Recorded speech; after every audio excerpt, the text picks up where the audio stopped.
Oh, so you're a radio personality as well? I'm on inspiration on the weekends. Yeah. Really? Yeah. Okay, well, I have to, I mean, I don't mind interacting. Hmm. Okay? Okay, Now, okay. when is your show on? Um, on from 6 to 10 p.m. Hold on. Send me that so I Okay. can tell people to listen to you, okay? All right, let's get Please. started. No, no, I do your thing. Do absolutely your will. thing first. I understand that. Of course, the sun is right in my eyes. Really, today? Can you hear the show? Hmm? Uh, I had not. I don't hear anything. Okay, well I hear that. Okay. It's on, but I don't hear it in here. I'm gonna have to do the second hour. Second hour of the show? Yeah, because Okay, I'm let me. getting ready to do a Oh, recording. So okay, let me try and get you in. We'll let you go now. okay, Okay?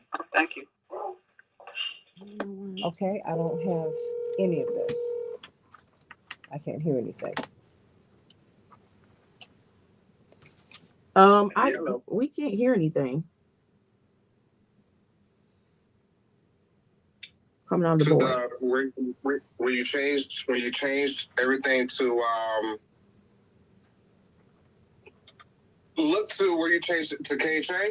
Coming on, everybody. Every time you Hey. change the board, you have to make sure it's some programming. So put the screen on board. It should be right over the house speaker. Mm-hmm. So you see that yellow button over to where the phone is? Right here. Go down. Press program. Yep, press program. No, where your finger was before. Right here. Nope. Above. To the left, to the left, to the left. Right here. To the left, to the left. Oh, Here. right here. To the left, to the Yeah. left, to the left. Yes, press the button down. Oh. No, that. Press program, That's PTM. Okay, that's There it. you go. Now Okay, turn well, that up. Turn that pod. no, now up. you turned it down. Turn this part No, up. no. There you go. Now I don't hear Yeah, anything. so now come to the speakers. That's the commercials. Okay, So wait. once you on commercial break, you turn that down. Okay, I'm gonna put her on live right So now because we already hit the intro and everything because I want it to be on time. Mhm. Okay. Okay.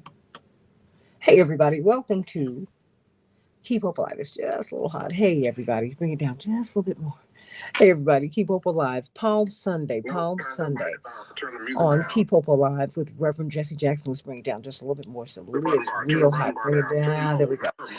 Hey, The everybody. button bar. It is April 2nd, Sunday, 2023, Palm Sunday.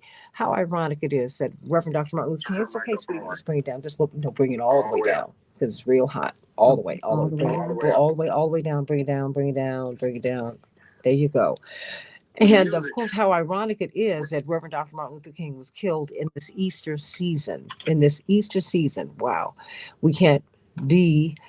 We can't forget that. And we also are looking at the Chicago mayoral race. You also have a huge race, a race of tremendous consequence in Wisconsin. They're going to be They're going to be electing a new Supreme You have a Court turn. justice to the state She Supreme turned Court. her And so, headphones set what's all the going to way up. happen, everybody? So What's going to happen? What's going to happen in Wisconsin? But everybody she has is to looking turn at her Chicago. headphones All because eyes her mic is not going on through. Chicago.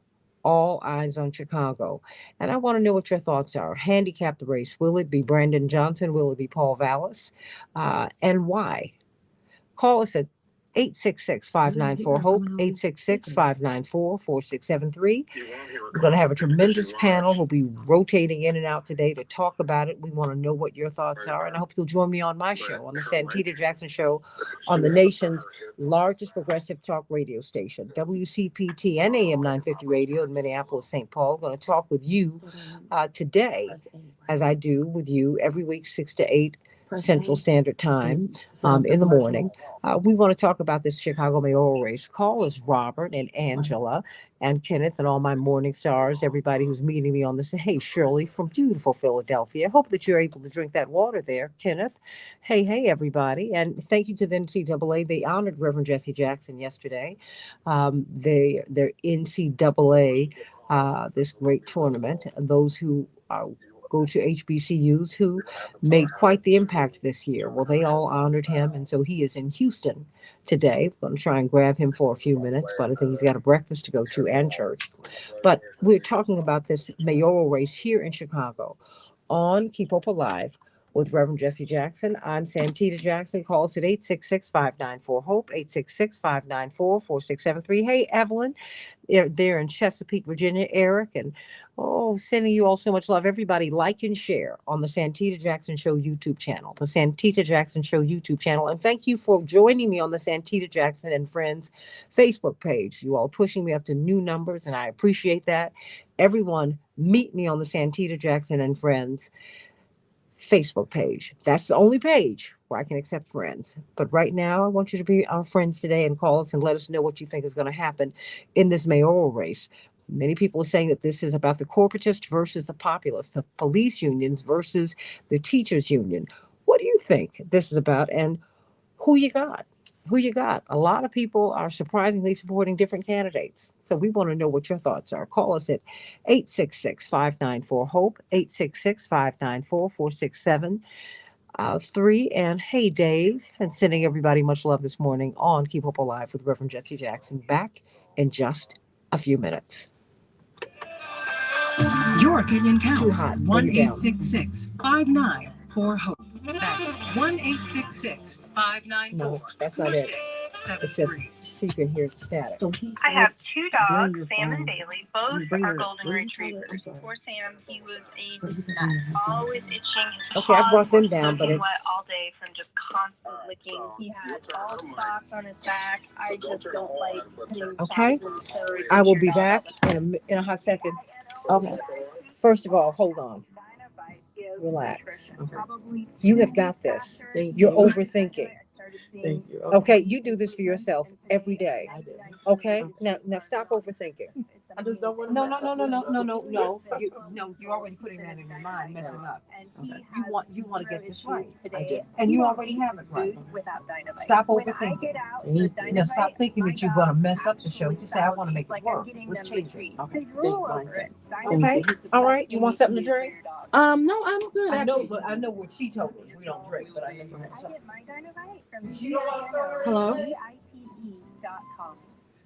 David in Pennsylvania writes in to tell us. Yeah, we're fine. The show just we had a little technical difficulties. Foot discomfort. After taking it for a month, I stopped, and sure enough, the pain returned. So I started taking Relief Factor again, and within a week, the pain was relieved. I'm now taking Relief Factor daily. Well, thank you, That's the David. plan. You know, Backup I've show heard or the story anything, before. or if you want to People take stopping some and then time to starting figure it again out, just because let it me works. know. Okay. As you all know, Yeah. I have All right, trouble thank you with so aches much. and pains, and climbing course, steps no was problem. brutal. Your first step to living Hello? the life you love, free from aches and pains, could just be to order the 3-week quick start for the highly discounted price of $19.95. After trying Relief Factor, over half a Okay. million people So have the gone on the to guy. order Well, first of all, Try it for yourself and see what all these it says people we have accomplish. 2 minutes left Go to in this relieffactor.com or call 800-4-RELIEF. in the Find out commercial more about break. this offer. That's 800-4-RELIEF. Live your best that's not life the commercial. and feel the The commercial's difference already with probably Relief. playing. Right. That is. Oh wait. Local time now should be 2 minutes. Yep, that's right.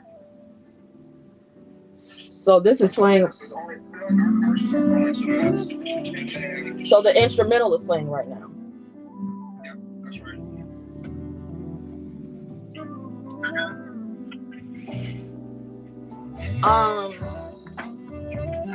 So then now she said, "Play we shall." She said, "Play we shall overcome." So when you guys put in there, she must turn her headphones up. So what you're gonna need to do is just turn her mic all the way up pretty much because she talks slow. Well, when I did that, she said it was blaring in her ears. So yeah, number 2, you'll keep all the way up, and that will allow her and the guests to communicate, especially on commercial break, and also when she comes on air, because she talks almost all. So you should hear first, up all the way.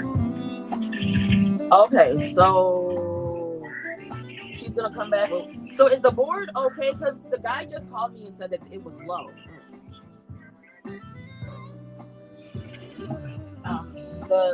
They just called me and said the board was low.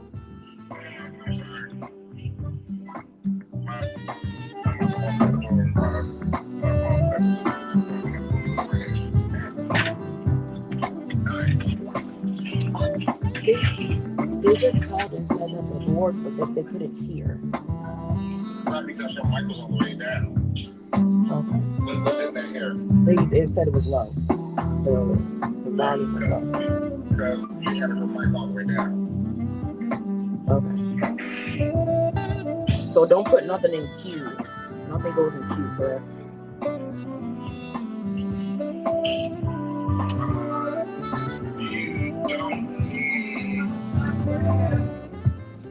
You don't need to. Do I at least have a couple minutes? 22 seconds. Okay, wow, I have none. All Oh, right. who do we have You're here? listening to Keep Hope Do we have Alive any of the with guests? Reverend Jesse Jackson. Hold Call on. 1-866-59. Please get someone, That's Get Dwight, 1-866-594. Mr. Brown. 4673. somebody. Start playing music. Yeah.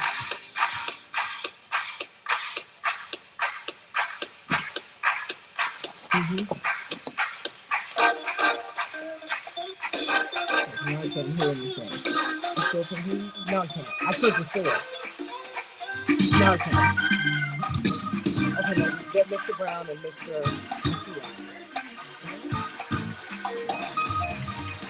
You got this.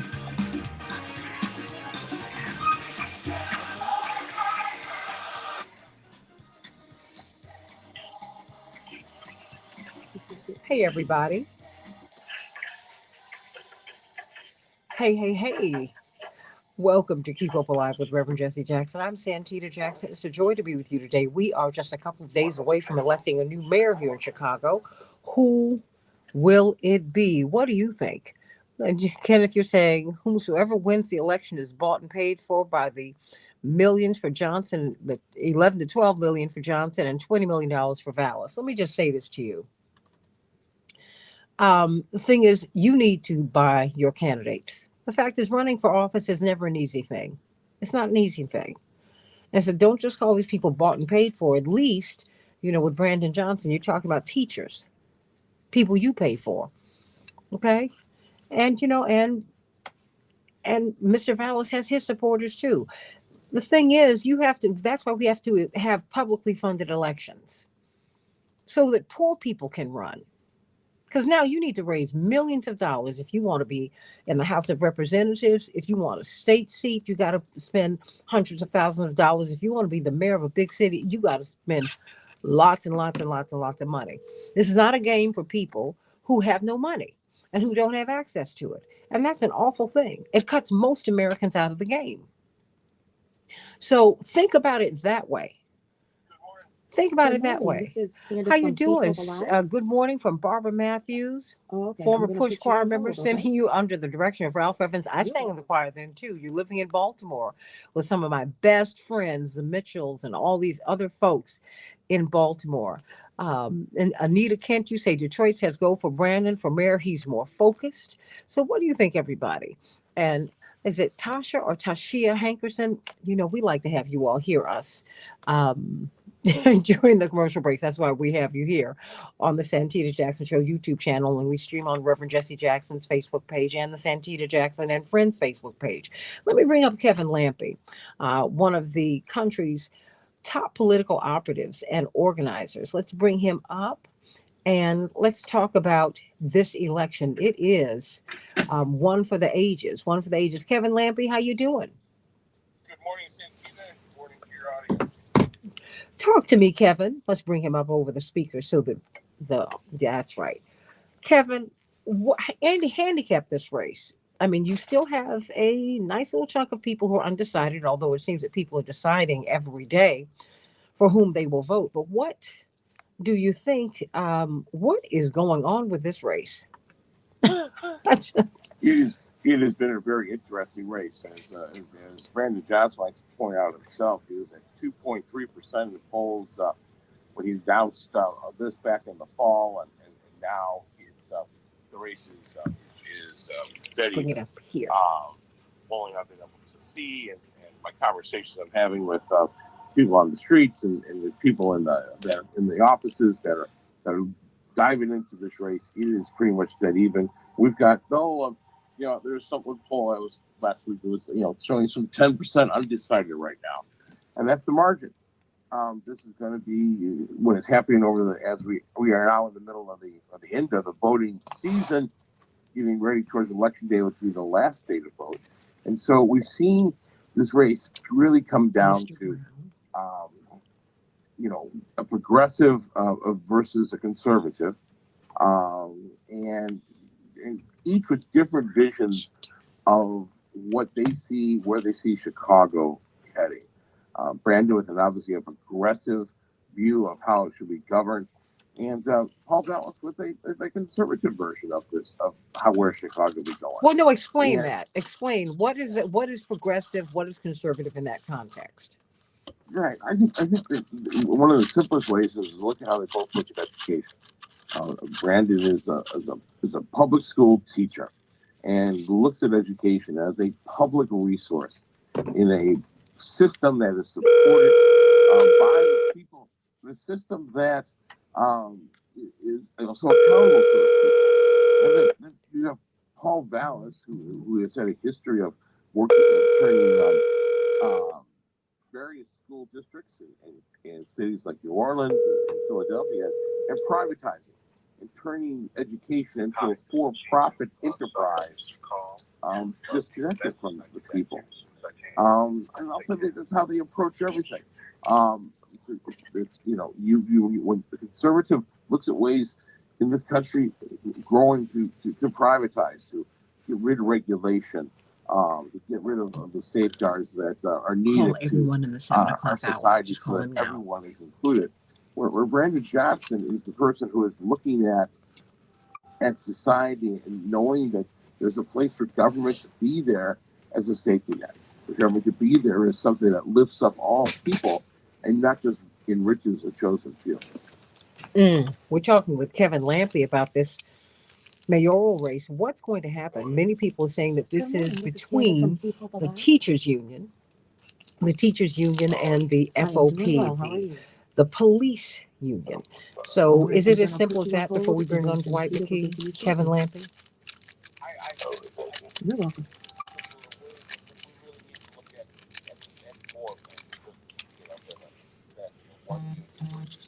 Keep hope alive. At what is the philosophy of government? How did they view how we tackle problems on a daily basis? Brandon Johnson, I think, is somebody that where city council is going to be a stronger body. And with Paul Vallis, you're looking at somebody that wants to continue the model of being a weak city council and a strong mayor. And that's kind of what the choices that the people are having here in Chicago. And I know I voted already, and voting is going on. People can vote today. And so that, I think, is one of the key, because it's going to be coming down to who can motivate voters to show up. Dwight McKee, how do you see this race? Well, that's pretty right on. I think it's reasonably close. I think that it won't be as close as we think it would have been, because I think that Brandon has the momentum, and I think that he has momentum with the undecided votes. There had been, when they first took the polls, there were 28 to 30% undecided votes, and I think most of that is split down Brandon's side and give him an edge in the voting. I think particularly among some of the lakefront voters, the white lakefront voters, and I think it'll be more black voters show up than we expected them to. I think that the rally with Reverend Sharpton helped galvanize the black community, and I think the rally with Martin III and Bernie Sanders really helped galvanize the young white crowd, and I think that's going to work to Brandon's favor. I also think that in terms of governing, that it really depends on who put the money up and what their expectations for the deliverables are. Will kind of decide what direction the governing side of it goes. What do you think, everybody? Call us at 866-594-HOPE, 866-594-4673. I want to hear from you today. We all want to hear from you today, and we're very, very honored to have Attorney Sheila Betty. Indeed, she is a tremendous, tremendous lawyer. They, along with G. Flint Taylor, an icon in the civil rights legal space. Of course, we know him and love him so much, Attorney Betty, because of just his work in civil rights, being when it was so unpopular to be that. Fred Hampton's lawyer, and just really incrementally, day by day, getting justice for Fred Hampton, helping us to understand that it was that he and Mark Clark didn't engage in a shootout, for example. I mean, there's just so much that he has done down through the years, but you all came together and pulled together a document, endorsing Brandon Johnson, but letting us know why you were endorsing Brandon Johnson. Can you go into that for us, please?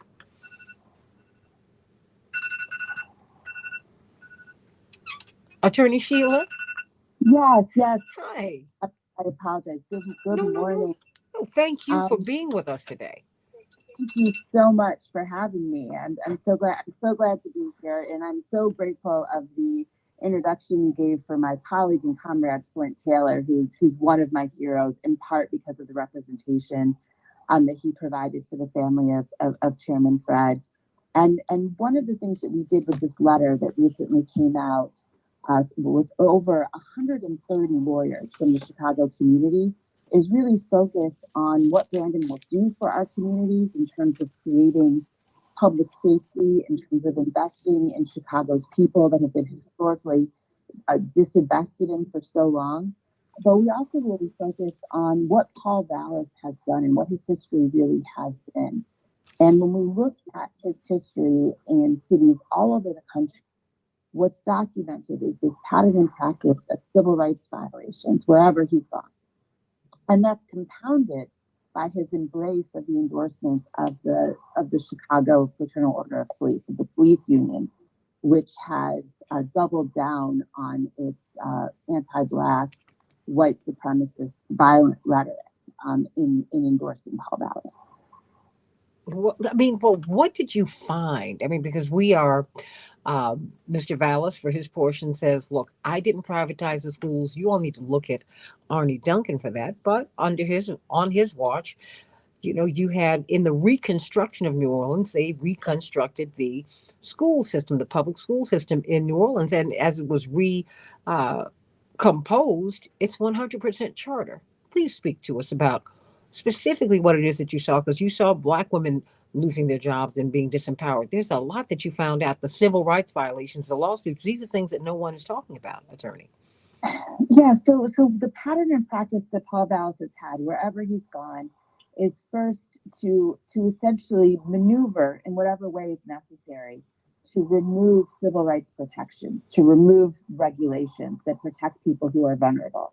And the people who I'm talking about might be Black women who are veteran teachers, like what happened in New Orleans, where people were fired en masse right after Hurricane Katrina. So you have the levees fail, you have the entire public school system being rebuilt, and then you have mostly Black women who dedicated their lives to the school children of New Orleans losing their jobs and also suing the school district as a result of this, which is why we know what happened. The other thing that we saw happen in New Orleans was the system that Vallas helped build created very significant barriers to access public education for students with disabilities. Essentially, students with disabilities could not enroll in so many of the schools that he built. And that was by design, because they were trying to sort of ensure that students who had challenges weren't going to be part of the student body. And that was a goal to ensure that test scores were going to be higher. So this was and we saw this happen in New Orleans. We saw it happen in Philly. We saw it happen here in Chicago. The turnaround program that Vallas helped initiate also resulted in significant terminations, mostly of Black women. And taxpayers paid for litigation on this. So it's a real pattern and practice. This isn't an isolated incident. We've seen this happen everywhere Paul Vallas goes. Civil rights violations follow. So what do you say to the new report in the Sun-Times that says that he's gotten a significant contribution from Betsy DeVos's foundation, of course, the education secretary under President Trump, who, of course, is an owner of charter schools, and among the worst performing schools, I must say, in the state of Michigan, by the way. What do you say to that? Well, it's no surprise, right? Birds of a feather flock together. Paul Vallis is, his signature has been privatization. It's what he pushed from the turnaround programs in Chicago. In New Orleans, there are no publicly run schools anymore. It's an entirely chartered school, entirely decentralized.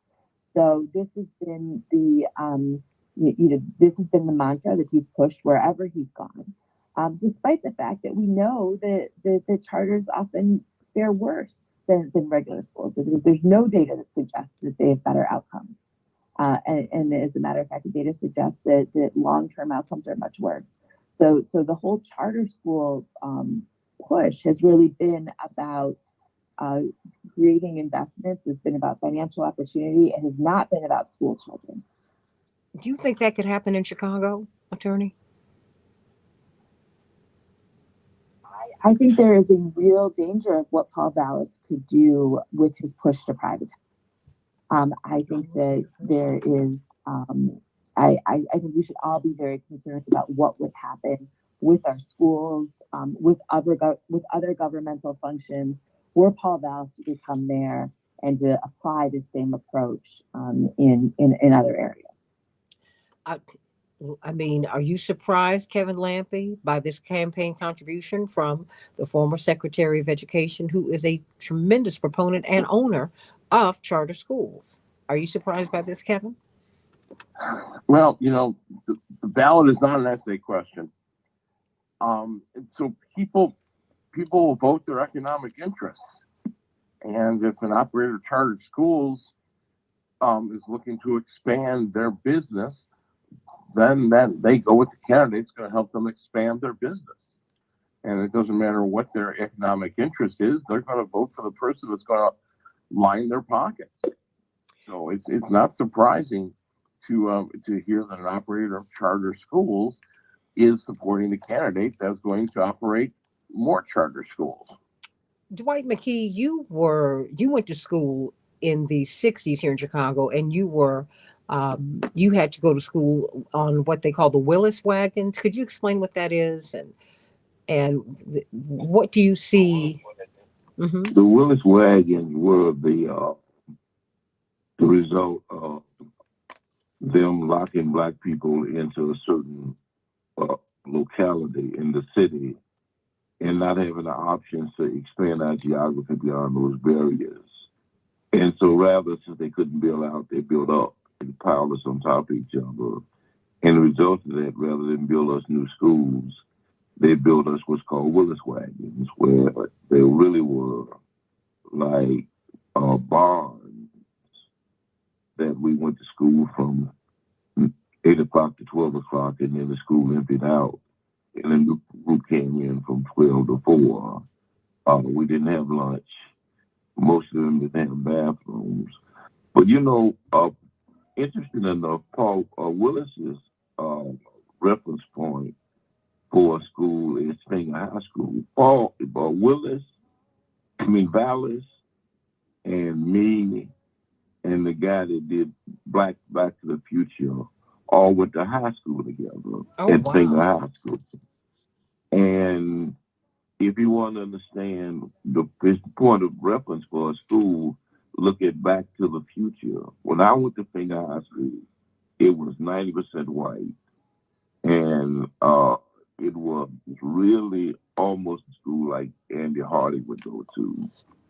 And the white people really ran it like the America of the 30s, 40s, and 50s. Paul Vallis was a student. He graduated a year or two after I did. And the guy who did Back to the Future was there.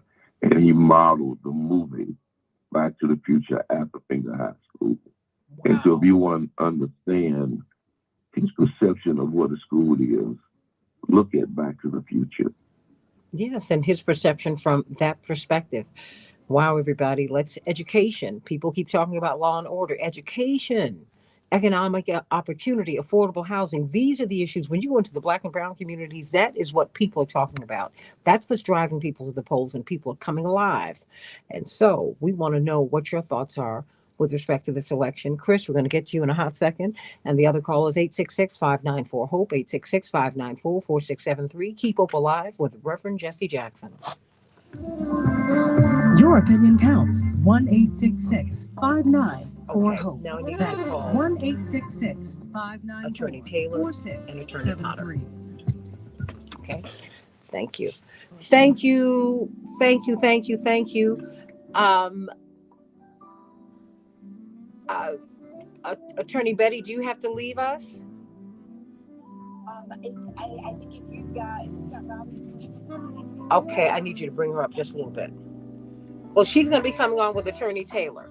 So if you'd like to go now, you can. But I certainly love having you.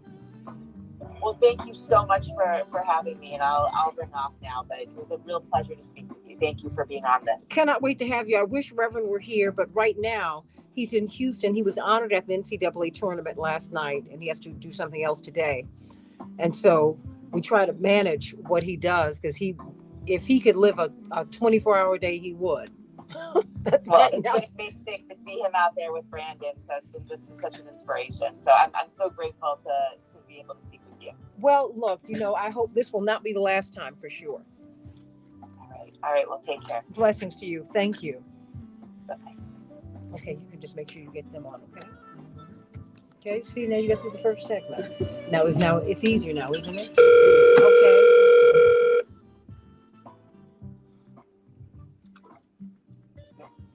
Hello. Hi, Attorney Taylor, great. Let's bring him up. All right. Let's go on and get Yeah. Attorney Potter up. I'm going to put you on a little bit. Hello. Hello? Yeah. Okay, it's Santita.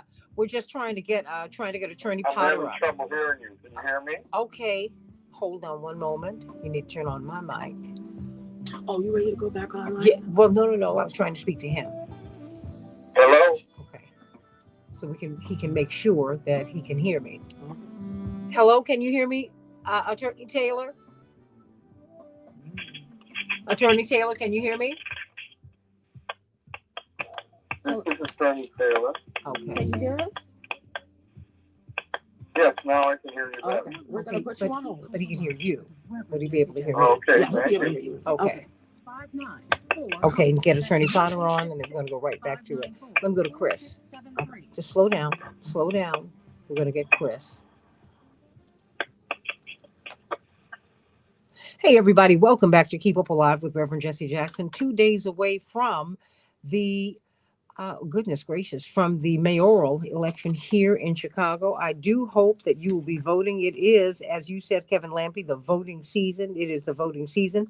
You can vote through April 4th, 7 p.m. And we want you to get out here and vote at 52 sites, super sites downtown. In each of the 50 wards, you can vote, and you need to get out and vote. We need to have all of you get involved. And indeed, at Push tomorrow on April 3rd at 930 50th Street, at high noon, we will have a mountaintop prayer service because, of course, April 4th is the 55th anniversary of the killing, of the murder, the assassination of Reverend Dr. Martin Luther King. How ironic in this Easter season that he was killed then. Dwight McKee and Kevin Lampe. Wow. And Attorney G. Flint Taylor joins us. Attorney Robin Potter will be with us shortly. Before I come to you, Attorney Taylor, to get your assessment of this race, let's bring on Chris, who's calling us from Oak Park. Chris, what's on your mind today, sweetie? Happy Palm Sunday.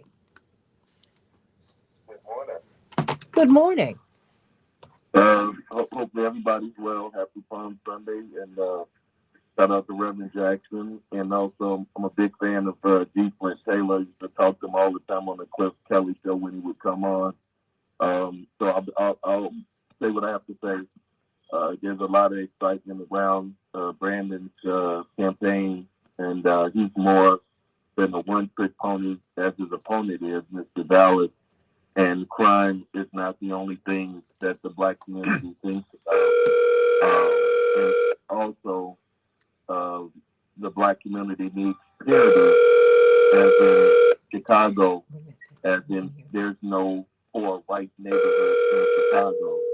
Also, they can better distribute funds, because how they did the Lincoln Yards, one of the richest zip codes in the state and in the United States, they took tip money to bring up Lincoln Park, which doesn't need tip money for This is lighted John. areas. Thanks for calling. Also, they You've reached created my mobile. 78. You can leave a message here, or you can send me an And email also, at I don't see how that's going to lead to jobs in the south He's at and 8. west That's side. on the- And also, we need a Marshall Plan as a way to get into the construction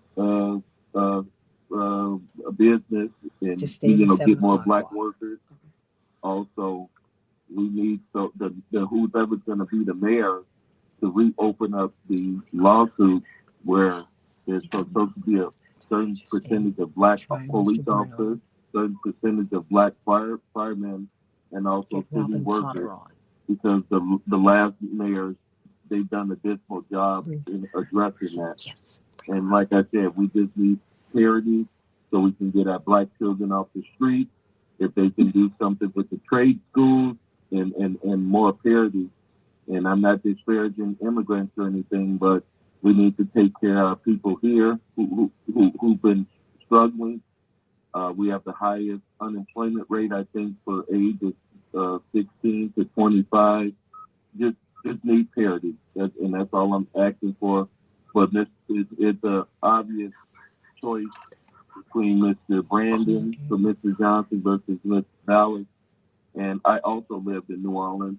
And if you look at the lower Ninth Ward after Katrina, the devastation prior to that with the schools, devaluing the schools, it killed the property values, and Katrina accelerated that. And now the gentrification of the lower Ninth, where you can't really afford anything. And Mr. Vallis is a one-trick pony, talking the right wing, law and order.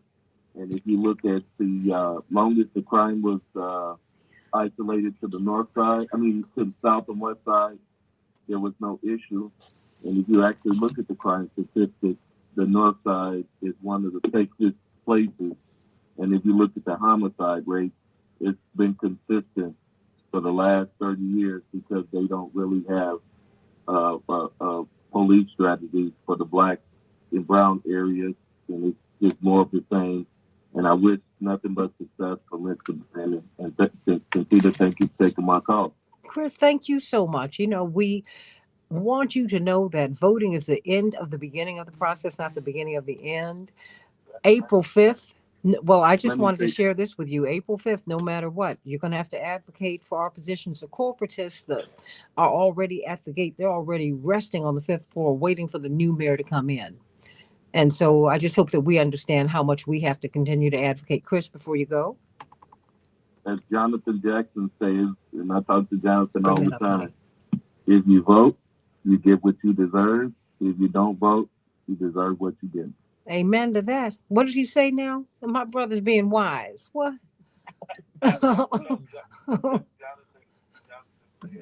Here.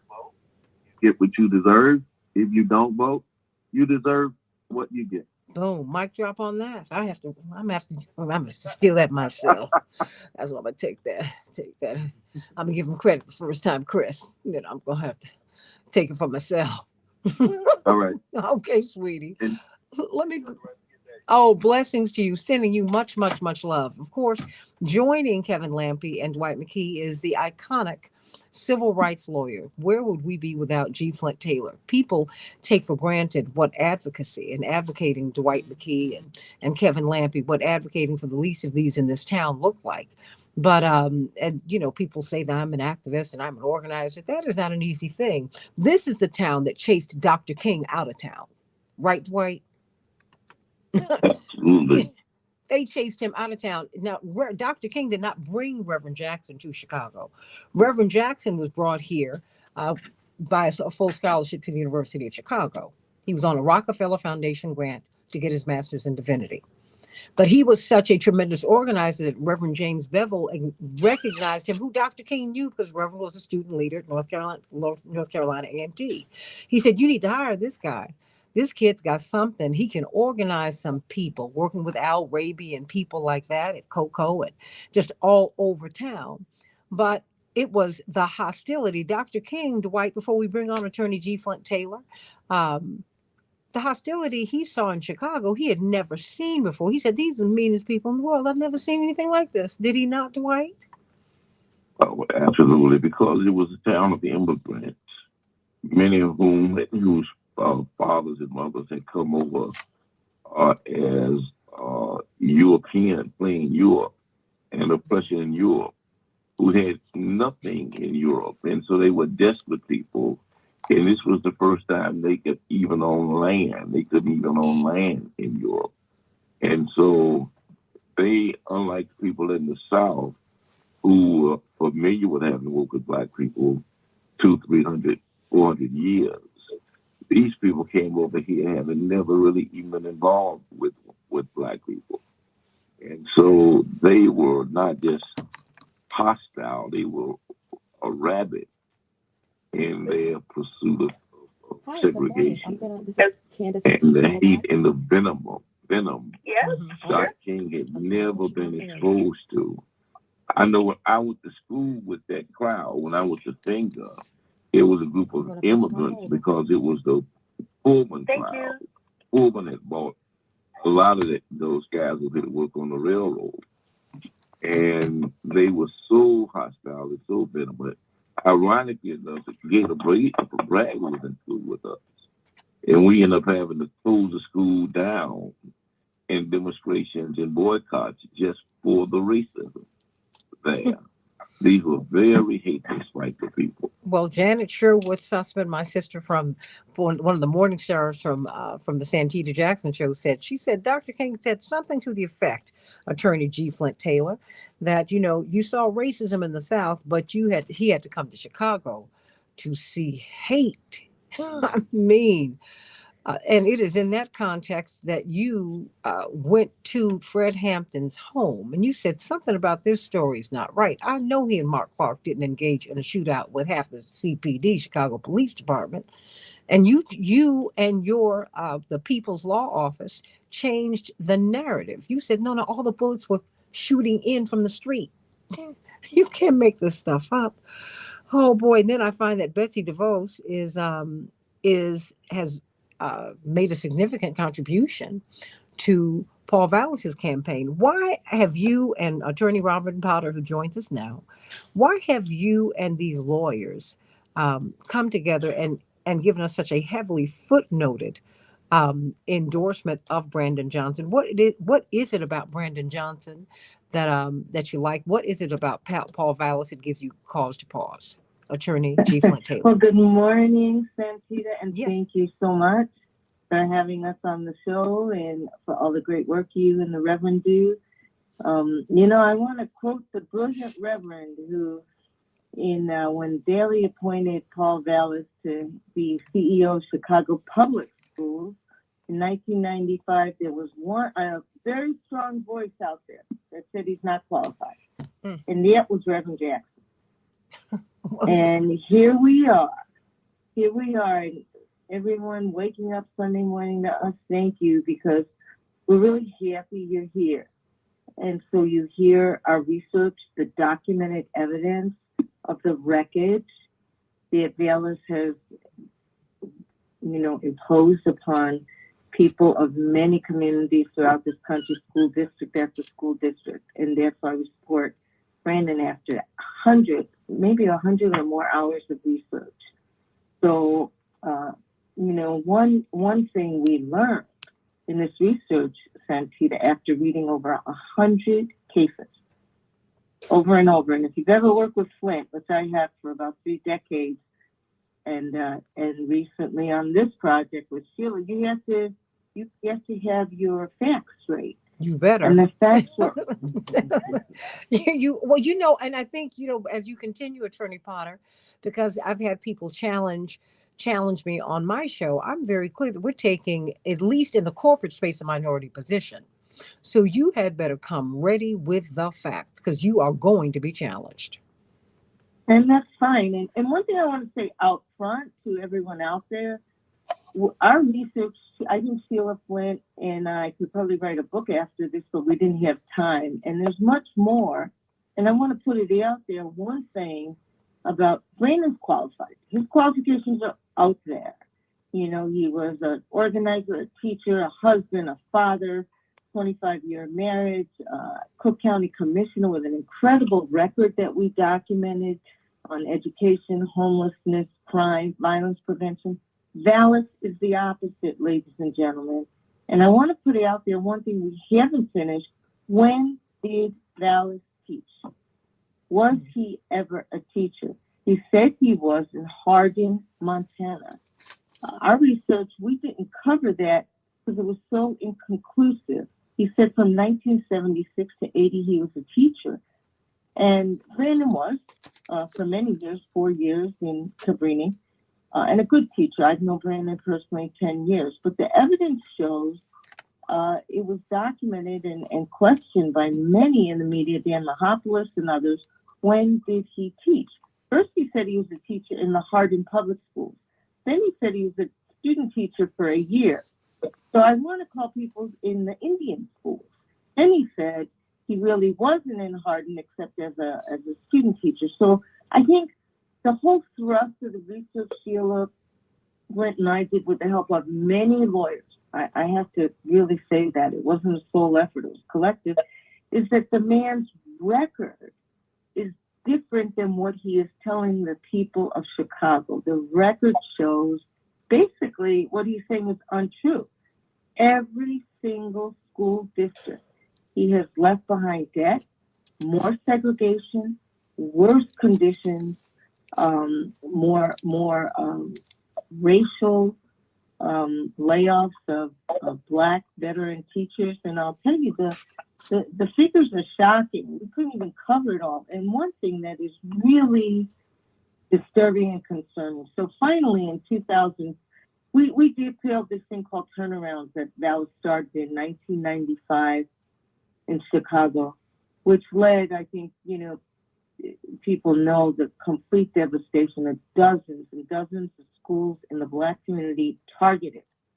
That was the CTU's lawsuit. That's what we proved. That's what led to a $9.25 million settlement and the end to turnarounds for now. Schools in the Black community were targeted to be turned around. Every single teacher, paraprofessional, SEIU custodian was fired for no reason, no assessment of qualifications. This is what he will bring to Chicago. He will sweep past people with tenure rights, due process rights, and what happened eventually, these people lost their jobs and they privatized the schools for the most part and replaced them with younger, whiter faculty. That increased, and I want to quote from the Chicago Report of June 22nd, 2021, when school board member Elizabeth Todd Breland called the strategy of turnarounds that was started by Vallis. He rolled this into this city and everywhere he went, a relic of a previous era of school reform that eliminated community schools. He doesn't believe in community schools at all, and that led to conditions that fostered violence and reinforced segregation, leading the Board of Ed to end the policy, recognizing it continued to fuel today's violence. So why do we support Brandon? He has a policy on public safety, building community schools, building neighborhoods that ends violence. Dallas's policies are documented to foment violence. Because what do you do in the Black community when you turn around dozens of schools and you close 49, as they did in 2013, which was a continuation of his policy? And then I have to say, it's a union busting tactic. We know it. We've proved it. Sheila probably can fill us in a little more on New Orleans. The same thing happened in Chicago, Philly, Connecticut, New Orleans. When he came in New Orleans, Black teachers made up 73% of the workforce, even after Katrina. Starting in 2007, the percentage began to drop steadily, 63% in 2007 to 8 when he starts, 57%. And then the number of black teachers fell by 100, while the number of white teachers rose by a similar number. We found that in Chicago. So this is a policy started in 2010, actually 2004 by Daley and the bank, to take over public education. That's different, ladies and gentlemen, and Santita, than Brandon's policy. Brandon believes in public education, public services by the public, where our taxpayer money doesn't go to private industry. And I have to say, it was shocking when we found out what he did in Philly. And you want to talk about public safety? We documented the reports in the documented complaint and report of experts hired by Vallis and the governor that found a 345% increase in violent crime in Philadelphia schools under his watch. They were deemed unsafe. Someone hired by the governor, who is now the district attorney, Jack Stolzheimer, on March 8th, he issued his report for the 2006 to 7 year under Dallas's watch, where he blasted the school district schools as unsafe. Vallis creates unsafe schools and cities. Brandon's legacy and why we support him, and we documented this and investigated him deeply. His program creates safety and segregation and violence and keep community public schools open and expanded. Dallas is not committed to that. Hold on. I want you to hold that thought. We've got to go to a hard break, but I think it's important for us to have that discussion and what it means, Attorney Robin Potter, what it means, Dwight McKee and Attorney G. Flint Taylor and Kevin Lampe, for a people who were denied education. It was illegal for Black people to learn to read and write. Illegal for us to marry, illegal for us to form our families, illegal. So when you close schools in the Black neighborhoods, it goes deep into our DNA, the American DNA of Black folk, to see that avenue closed because it was illegal, and it goes against the Brown v. Board of Education decision. That's what school vouchers and charter schools are about. It's about undercutting Brown versus Board of Education, which has yet to be fulfilled almost 70 years later. Let's talk about that, everybody. What are we doing? And what kind of America do you want? You need to let me know. Call us at 866-594-HOPE. Please join us at Rainbow Push as we commemorate Reverend Dr. Martin Luther King's life and legacy tomorrow at 12 noon at 930 50th Street. Pastor Kimberly Ray and others will be there. It's going to be something really special so that we can pray about really making Dr. King's dream of one America, a just America, a beloved community, make it real here in Chicago and all across the nation and indeed across this world. Back with more of Keep Hope Alive in just a few minutes. Coming up, we'll have closing thoughts from Reverend Jesse Jackson right here on Keep Hope Alive. You've heard me discuss how my everyday aches and pains were affecting my daily life. Well, let me say hello to them. Yeah, let's just be careful, because when we get when you're dialing, we can hear that here. It's okay. Look, it's a lot. It's one thing to practice it. It's another thing for people to turn on that light and do it. And it's always nerve-wracking. So just give yourself a break, but don't say, I don't want to mess up. Say, I want to succeed. Well, thanks for writing, Gary. Because we get what we utter. That's something I'm giving you something that has taken me a minute to really understand, but you will get that, which you utter. Thank you. Okay, so you're doing just fine. You do this for yourself while you're doing your show every Saturday. So you are more than qualified to do this. And I'm going to pay you myself to come back in here next week. Okay. I will. No. I want you to do this. Your best life and feel the difference. Okay. All right. So, Attorney G. Flint Taylor. Well, let me say hello to them. And Dwight McKee and Kevin Lampe. Boy, you brought us a gem and two gems and these attorneys this morning. Attorney Robin Potter, just don't jump through the phone and beat Paul Vallis up too much. You know, Santita, I can only say with the Jack Star, Chicago Public and Voters, and hopefully they will hear us and our documented research, which I think need, and then they'll get dressed, have their coffee, and go vote for Brandon. Well, I think that, Kevin Lampe brought this to me, to be fair. And then I passed it on to Dwight McKee and some others. And it was just the level of detail is what was so stunning. I mean, to read about the lawsuits, which made me curious. So I started looking up lawsuits. I was like, no one's talking about this. No one's talking about this. And yet Dwight knows what we experienced this week on the show. Some of his most vehement defenders are African Americans, but they are typically of the professional class. Dwight, am I correct? Absolutely. What do you attribute that? Well, I think that there is they have an incentive. I think they were predisposed to believe that violence would win, and they wanted to put position to be in his good graces.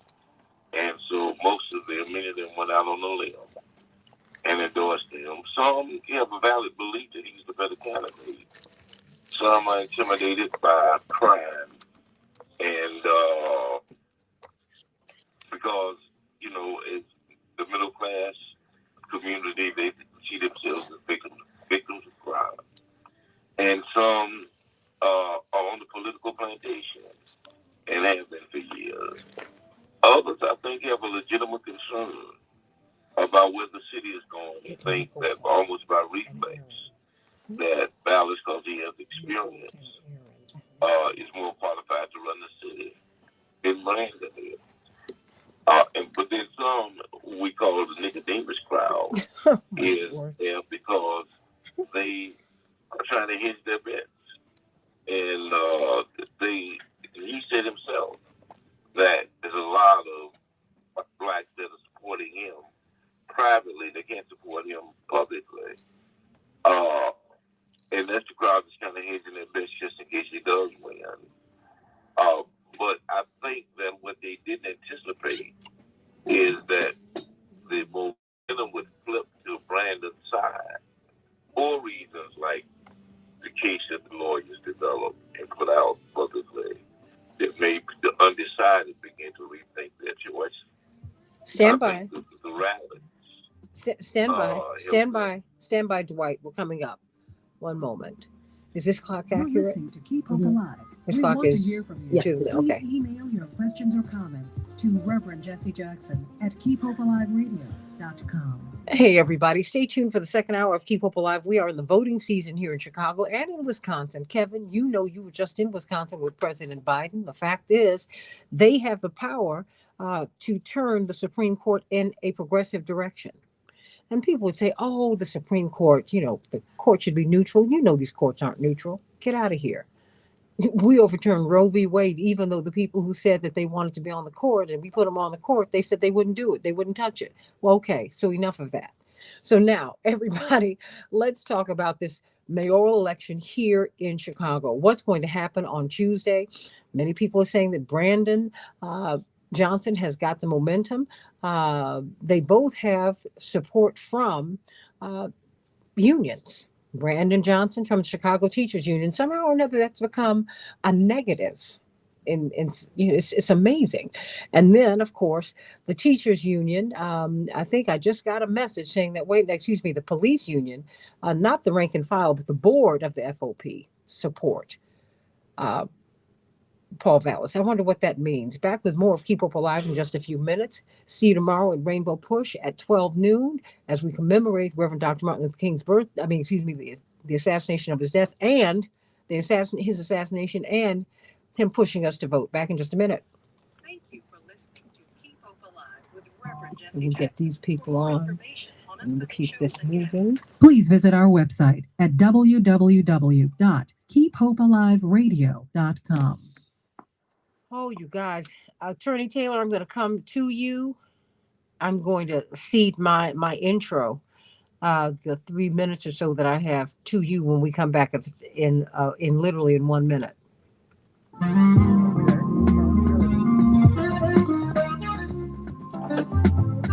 We're up there?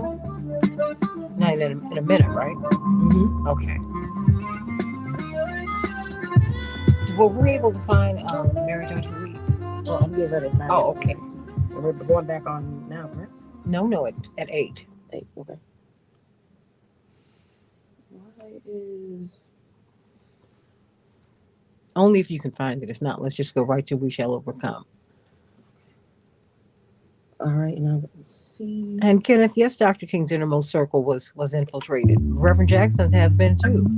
We've always lived with Good morning and with the welcome intelligence. to We're Keep up- Hope we're up Alive early now. with Reverend We should Jesse be up at Jackson. 8. The views and opinions of this program are not We should necessarily be up the at views 8. of this station, but strictly of our host and his guest. To speak with Reverend Jackson live, call We should toll be free up at 8 o'clock. At 8 o'clock. 1-866-59. No, just start the show at 8. That's 1-866-594-4773. And then I speak. And everything should start in like 2, And now, 1. It should be the starting now. Reverend Jesse Jackson. I'm sorry. No, that's okay. I don't know how... No, just let me talk.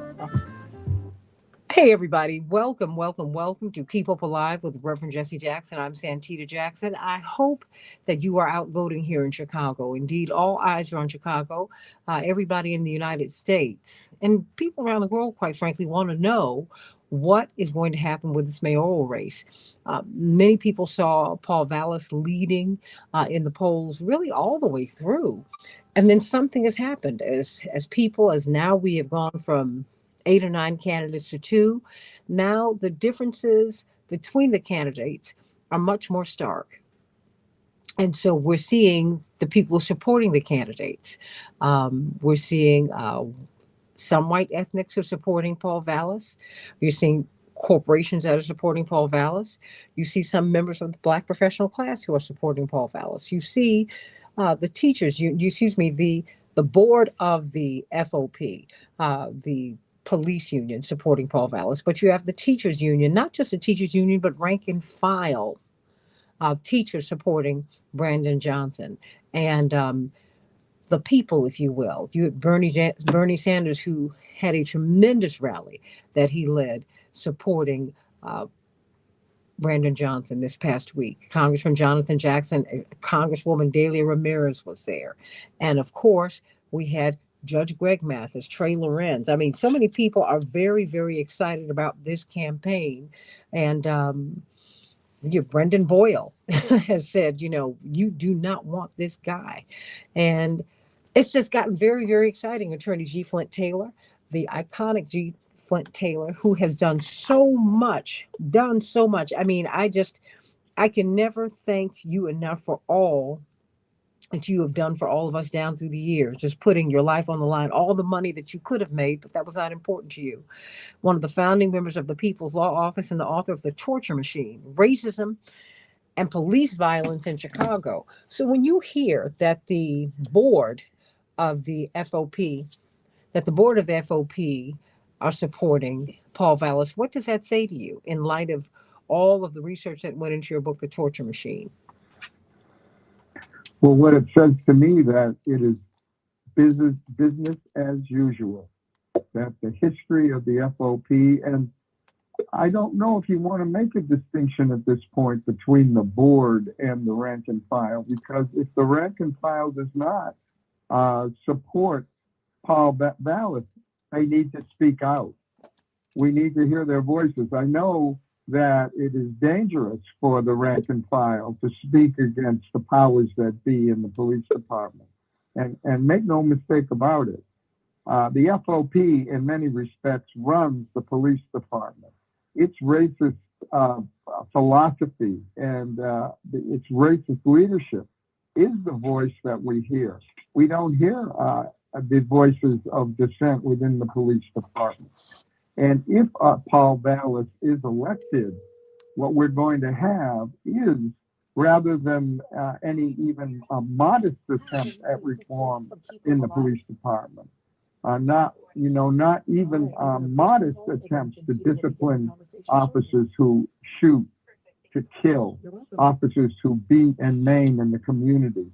We're going to see the FOP in an even more powerful position, because Paul Vallas has embraced the FOP that supported the Raiders who murdered Fred Hampton, the FOP who for decades supported John Burge, and even in death, when Burge died 2 or 3 years ago, continued to support him, supported him not only in terms of politically, when he was disgraced, when he was fired, when he was shown to have tortured over 100 African-American men, but when he was convicted of lying about torture and sent to the federal penitentiary. For all those decades, the FOP consistently supported him, paid for his defense when the city didn't, paid for a float to be put in the St. Patrick's Day parade on the South Side, honoring Burge when, in fact, he had just been fired by the Chicago Police Department. So we have to understand that when Paul Vallas doesn't reject the support of the FOP, whether it be the board, and the board, of course, is what, 27 white officers and leaders of the police department? That's who's in charge. I don't even want to call the name of the president. We know about the president of that organization. I've seen the presidents of that organization, starting with Fred Hampton, and I thought it couldn't get any worse. It couldn't get any worse when the next one got elected and led through the Burge era. Couldn't get any worse. Couldn't get any worse. And then we get to this man who supports what happened in Washington on January 6th, who has spoken again and again in a racist and vile and brutal way. And that's what is in store. If, in fact, if the Klan came out and supported Paul Vallas, I would expect that the Klan would be repudiated by Paul Vallas. You would think that he would. You would think that any politician, no matter how conservative, no matter how white, would reject the Klan's support. Well, Bobby Rush, the former congressman from the South Side, has basically said and has gone on record as saying, when the FOP attacked Kim Foxx, another African-American leader in our community, he has said that they are the Klan, that they stand with the Klan.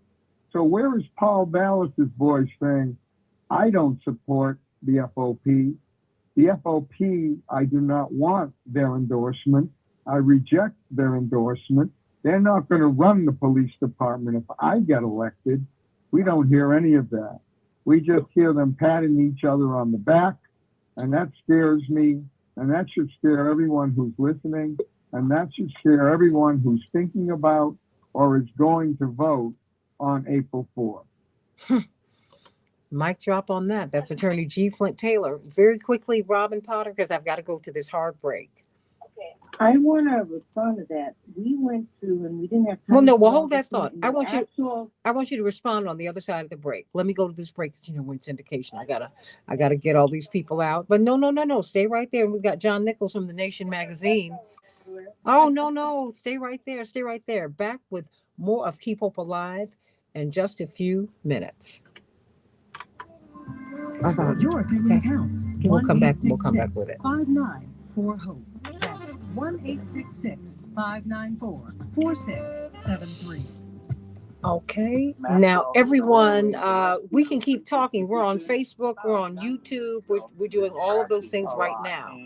But Robin Potter, I especially want you to respond to what you heard from Attorney G. Flint Taylor. Whew. Goodness gracious, when we get on the radio. But I'm John Nichols and Attorney Connolly and Dwight McKee and Kevin Lampe. I mean, my goodness. Well, it's hard act to follow. Taylor, Gates, Karen Lewis, or Santina. Look, we went to the FOP magazine. This is a dangerous organization. The rank and file police did not vote to endorse Vallas. The executive board of white men endorsed Vallas.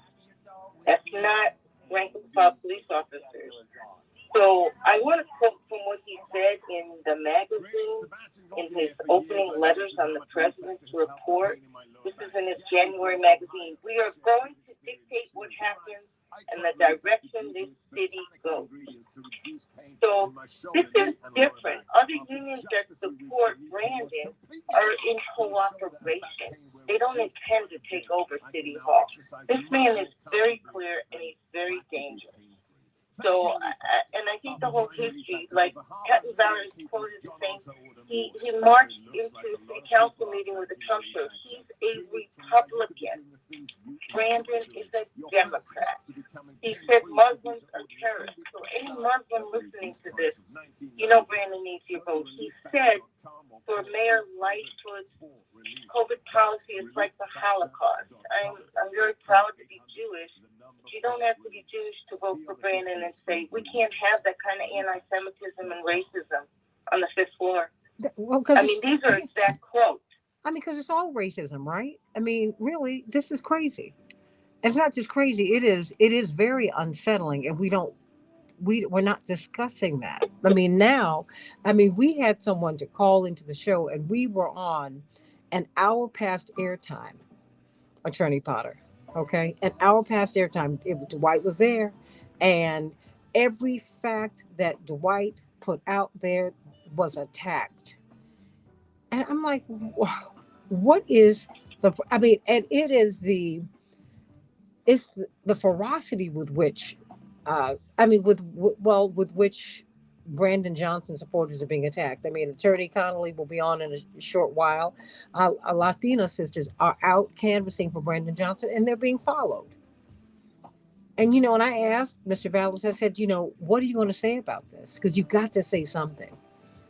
I mean, because if you become mayor, you can't let this go on. I too am, I'm wondering what his being mayor would say to the police in this town.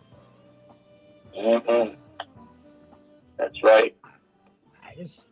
I think we need to, and maybe sadly, I'm wondering if that's what we're going to see. I don't know, because I mean there is an uneasy quietness that I'm hearing here too, and it just is something. There's something in the air. I can't quite make it out. I do believe that Brandon Johnson has got the momentum, but I also know that even if Brandon wins, he's going to have a heck of a time, because there is so much division out here and so much hatred and anger. It has just been whipped up.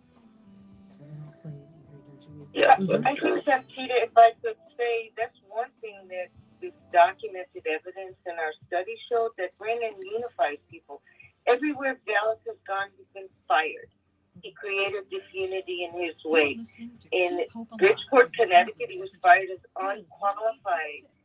It was a question, did he even have a teaching degree, but he certainly didn't have credentials under state law. In Philly, he was fired and left $120 million deficit. That is not Brandon.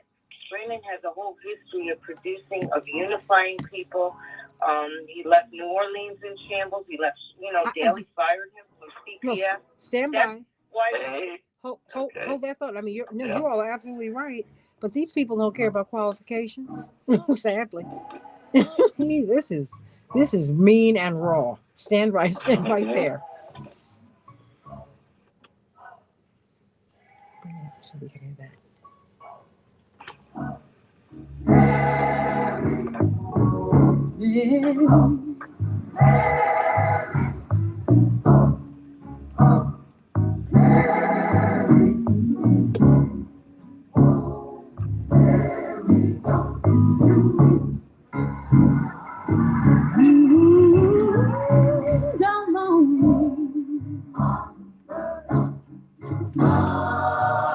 Hey everybody, Keep Hope Alive with Reverend Jesse Jackson on this Palm Sunday. In this Easter season, the season in which Dr. King was killed. Oh, my Lord, have mercy.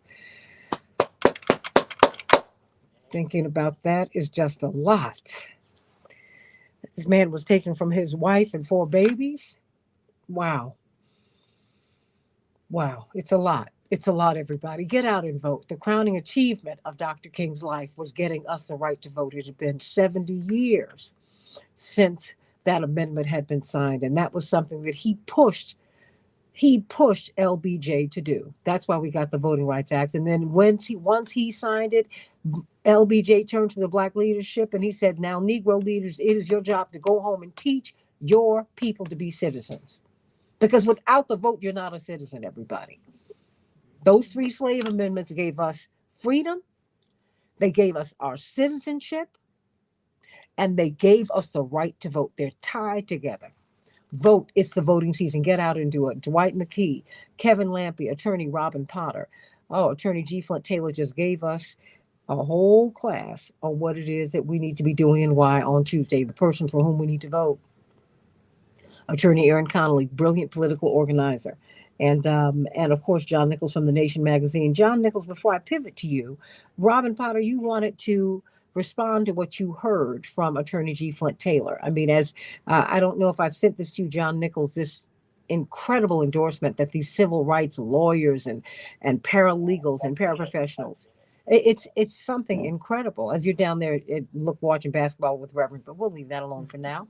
I came back last night, so I was with Reverend yesterday. You were hanging out at the NCAA. I got it. You were having fun. We were doing a little bit of education for HB. All right, Robin Potter. Before we pivot to John Nichols, Robin Potter, you wanted to respond to Attorney Taylor. Oh, I thought I did. No, well, this is on the radio. Oh, okay. I didn't know I wasn't on. Look, I think the FOP is documented as dangerous. Flint is on the mark as always. We've worked together for about 3 decades as civil rights lawyers. And our community is in danger here. I wanted to read from the January magazine of the FOP, from Catanzara's message to the membership. We are going to dictate what happens in the direction this city goes. No, Brandon said, and why we did this documented inquiry into his record, we can't go back. And I'm so touched by what you've said, Santita, and all your decades of work. What we documented in the turnaround lawsuit wasn't even Brown versus Board of Ed. The Chicago Board of Education, led from 95 to 201 by Vallis and continuing, was Plessy versus Ferguson, 1896, separate and unequal. We are not even at Brown in the Chicago public schools, and that's a danger that I think we can't have. And I urge people to read an amazing, beautiful editorial from CTU President Stacey Davis Gates yesterday in the Tribune. I'm a mom. I'm a sister.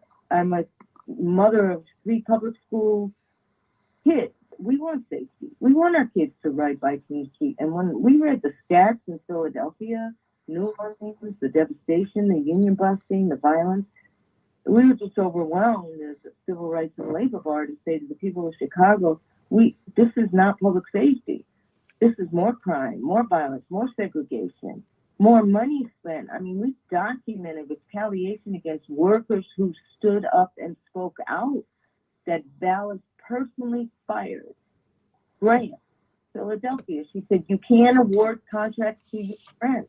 They're ineligible under DOE guidelines. He fired this woman twice. He said, personally, get rid of her. Boynton, a federal judge in Chicago, had to restore her from the Department of Revenue, where he was before CPS, when she said, you cannot do what you're doing, which is rule against taxpayers and taxpayer hearings. He fired her. He was ruled unlegal and unconstitutional. This is the kind of danger we want the public to hear. Never will you hear that from Brandon. Brandon's a unifier, and we found his record is amazing, as Sheila documented, on anti-violence, violence prevention, and public education, public mental health clinics, trauma, not treatment, is Vallis's model. Treatment, not trauma, is Brandon's model. So all we can do is pass on what we've spent over 100 hours researching. Amen. John Nichols. I mean, I get up and I'm finding that Betsy DeVos, the former Trump Secretary of Education, has contributed a significant amount to the Vallis campaign. I mean, she not only supports charter schools, she has charter schools, and her charter school in Michigan is one of the worst performing schools in the state and in the nation. John Nichols. Look, I think that the important thing to understand is that the Chicago race has become a really clear contest. There's no lack of certainty about, what is at stake here and what is in play. On one side, you have a candidate in Paul Vallas who says he is a Democrat, but who during the impeachment of Donald Trump said, I think it's a witch hunt.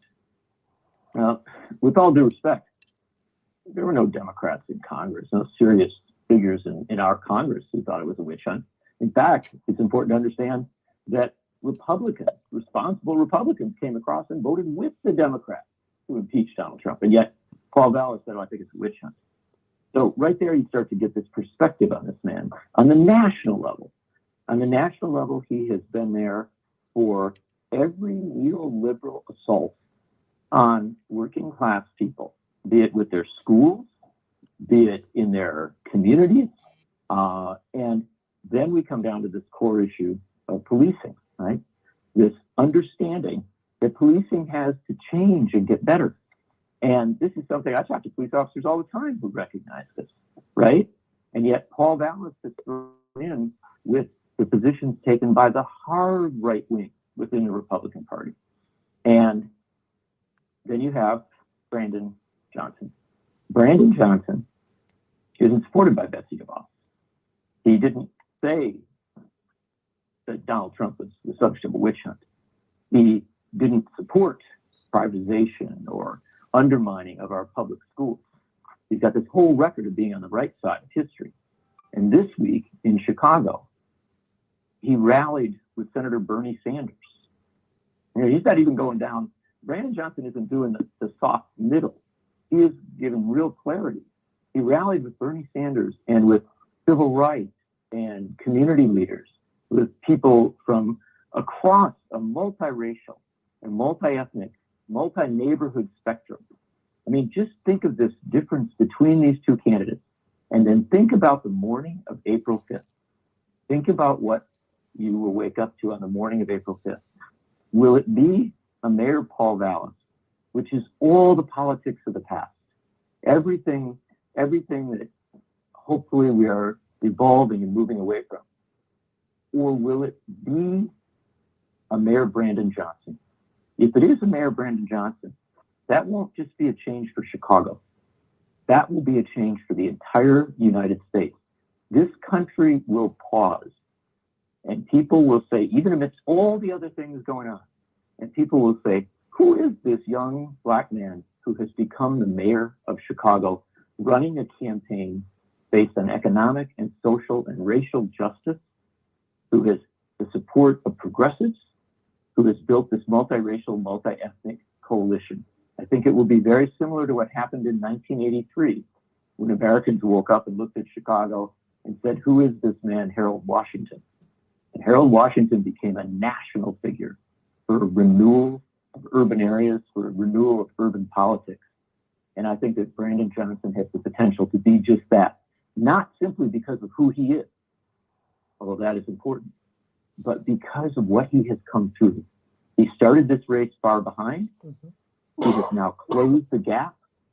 If he prevails on April 4th, it will be a story worthy of telling, not just in Chicago, but across this country and even around the world. People will take notice. People will listen to him. And our political pundits, our political class, will look to Chicago and say, hold it. Maybe we got a lot of things wrong. Maybe people really do understand that policing needs to be reformed and made better. Maybe people really do understand that we need to invest in our schools. Maybe people really do understand that it is possible to tax the very rich and to use those resources to repair and renew our neighborhoods, our communities, and our people. What a powerful message Chicago has a chance to send on April 4th. I keep going, John Nichols, of course, we've got, so many just incredible guests here today. Attorney Aaron Conley, I'm going to get to you, but I want to pivot back to, with all Bowing my head to you, Kevin Gray. Kevin Gray, goodness gracious. Wow. Am I not thinking, am I not reaching today? He must be around me. Kevin Lampy and Dwight McKee and Attorney Robin Potter, all these powerhouses. I want to go back to you, Attorney G. Flint Taylor, because your book, The Torture Machine, Racism and Police Violence in Chicago. Racism and police violence in Chicago. When you see the head of the FOP and these incendiary remarks, he said there will be, girl, Betsy, look, wait a minute, girl, Candace, go on and drink that water. It's okay. It's okay. My board op is fabulous. In fact, she operates as not just as a board operator and producer, but she is also she helms her own show on Inspiration 1390. I want everyone to listen to her from 6 to 10 p.m. every Sunday, the Bless Up Show with Candace McCollum. What does it say to you that that the head of the FOP has positioned him? He's been positioned so prominently in this campaign. I mean, given what you have seen with Fred Hampton and John Burge and on and on and on and on. I have 3 minutes and they belong to you, Attorney G. Flint Taylor. Thank you. I want to say it's very nice to hear John Nichols' voice and hear him give a national perspective and to take it back to Harold Washington, because some of us gray heads actually were in the streets and at the polling places back in 1983 when Harold was running and the resistance that was happening and the racism that was flowing in the city. And we had hoped we got beyond that, but we have those forces, whether it be Betsy DeVos and Griffin and all those people who are pumping money into Vallis, but also, as you pointed out, Vallis's fair-haired boy, the president of the FOP. And he's using his bully pulpit, and he has a force. You have to understand that what's behind him, at least some of which is what is behind him, are 13 or 14,000 armed police officers. And even those who are not standing shoulder to shoulder with him and his advisory board are practicing, unfortunately, the police code of silence. They're afraid to speak out. They're afraid to speak out when violence happens against people of color. And they apparently are afraid to speak out now when their leadership is leading the charge, the racist charge that's standing behind Paul Vallis. So we have to understand this in the context of history, in the same way that John Nichols has pointed out.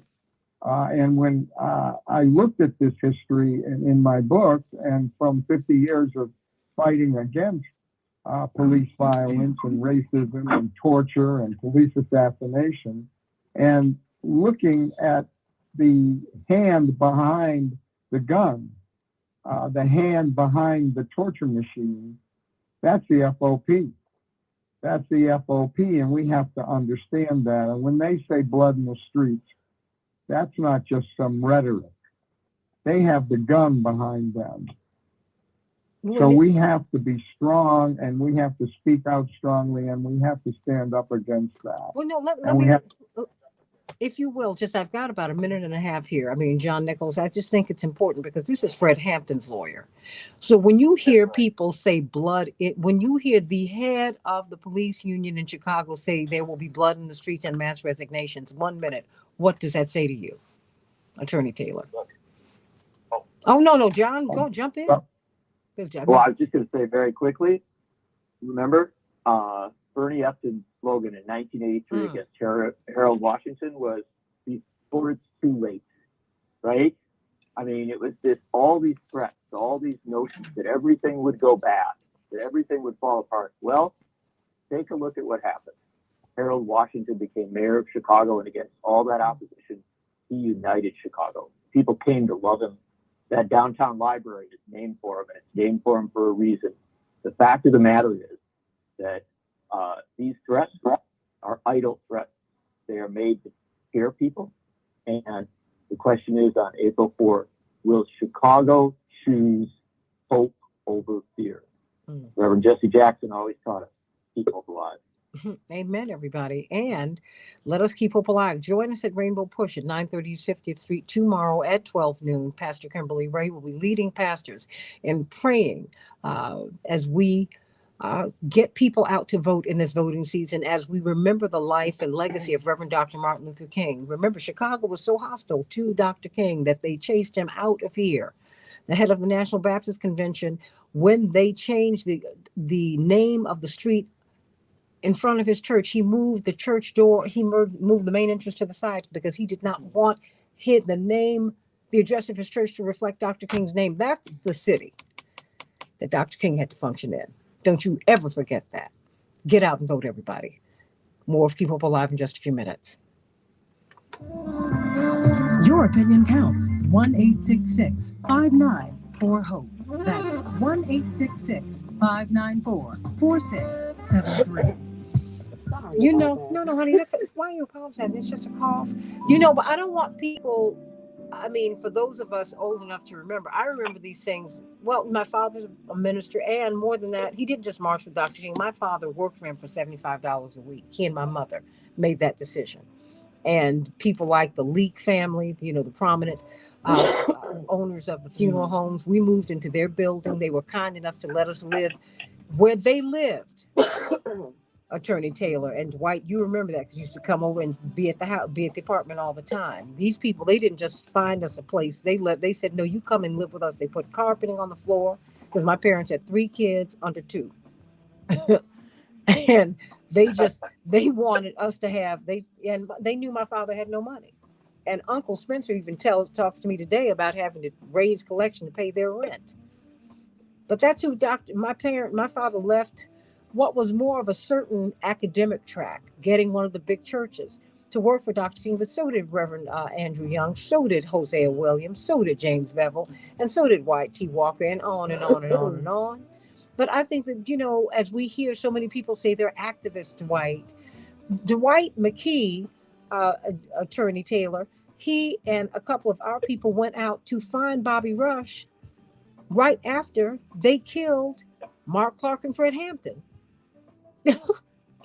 Yeah, I know. And as you remember, the cops who brought Deborah Johnson, Kua and Najeri now, and Truax to the station, they said Rush is next. And that got back to us because Jeff Haas was in the station while we were over at the apartment taking evidence. And the word went back out to Bobby, and boy, things had changed, haven't they? Bobby, at that point, was standing up and saying J. Edgar Hoover was behind the assassination of Fred Hampton, and that it was murder, and then he had to go underground, and his wife's apartment was raided the next morning at 5 a.m. Okay. And that's when Dwight went out to look for him. Hold that thought. I want you all to tell the radio audience that real quick before I come to you, Aaron. It's important to have this history. Hey, everybody. Keep Hope Alive with Reverend Jesse Jackson. I'm Santita Jackson. Boy, you know, Attorney Robin Potter, it is too important. These Kevin Lampe and Attorney Connolly, Dwight McKee and Attorney G. Flint Taylor lived and were active in this history that we read about. I figure if you can talk to people who were there and who were not just bystanders, who were actively involved in it, then I think, you know, we need to talk to them. I mean, because I speak to Bobby Rush, Uncle Bobby, all the time. The running joke is, well, you know, you all saved my life because my mother looked up and they brought the number one most wanted man in America into my parents' apartment with, as she said, my 3 babies. And they had, goodness gracious, but that was the nature of the times. But I was saying that Dwight McKee went and along with some of our other breadbasket who became push people, looking for Bobby Rush then, who was with the Black Panthers. And you were saying, Attorney G. Flint Taylor, that they said, what happened with why did they need to go find him? Well, Bobby was the leader who took over for Chairman Fred Hampton when he was assassinated. And Bobby stood up right after the assassination that morning when they were saying it was a shootout. And we were there taking evidence that at the apartment showing that it was a shoot-in and a murder. Bobby stood up and said it was a murder, that Hanrahan was a murderer, the state's attorney who led the raid, and that J. Edgar Hoover in the COINTELPRO program, which we didn't even know about then, was responsible. And as a result, we got word that a police officer had said Bobby Rush is next. So the word went to Bobby, and so he had to then go underground. And lo and behold, the next morning, 24 hours later, in the dark of night, they went to the apartment that Bobby's wife lived at and raided that. And so Bobby luckily wasn't there. They didn't kill him. And that's where Dwight comes in and Breadbasket comes in, finding him.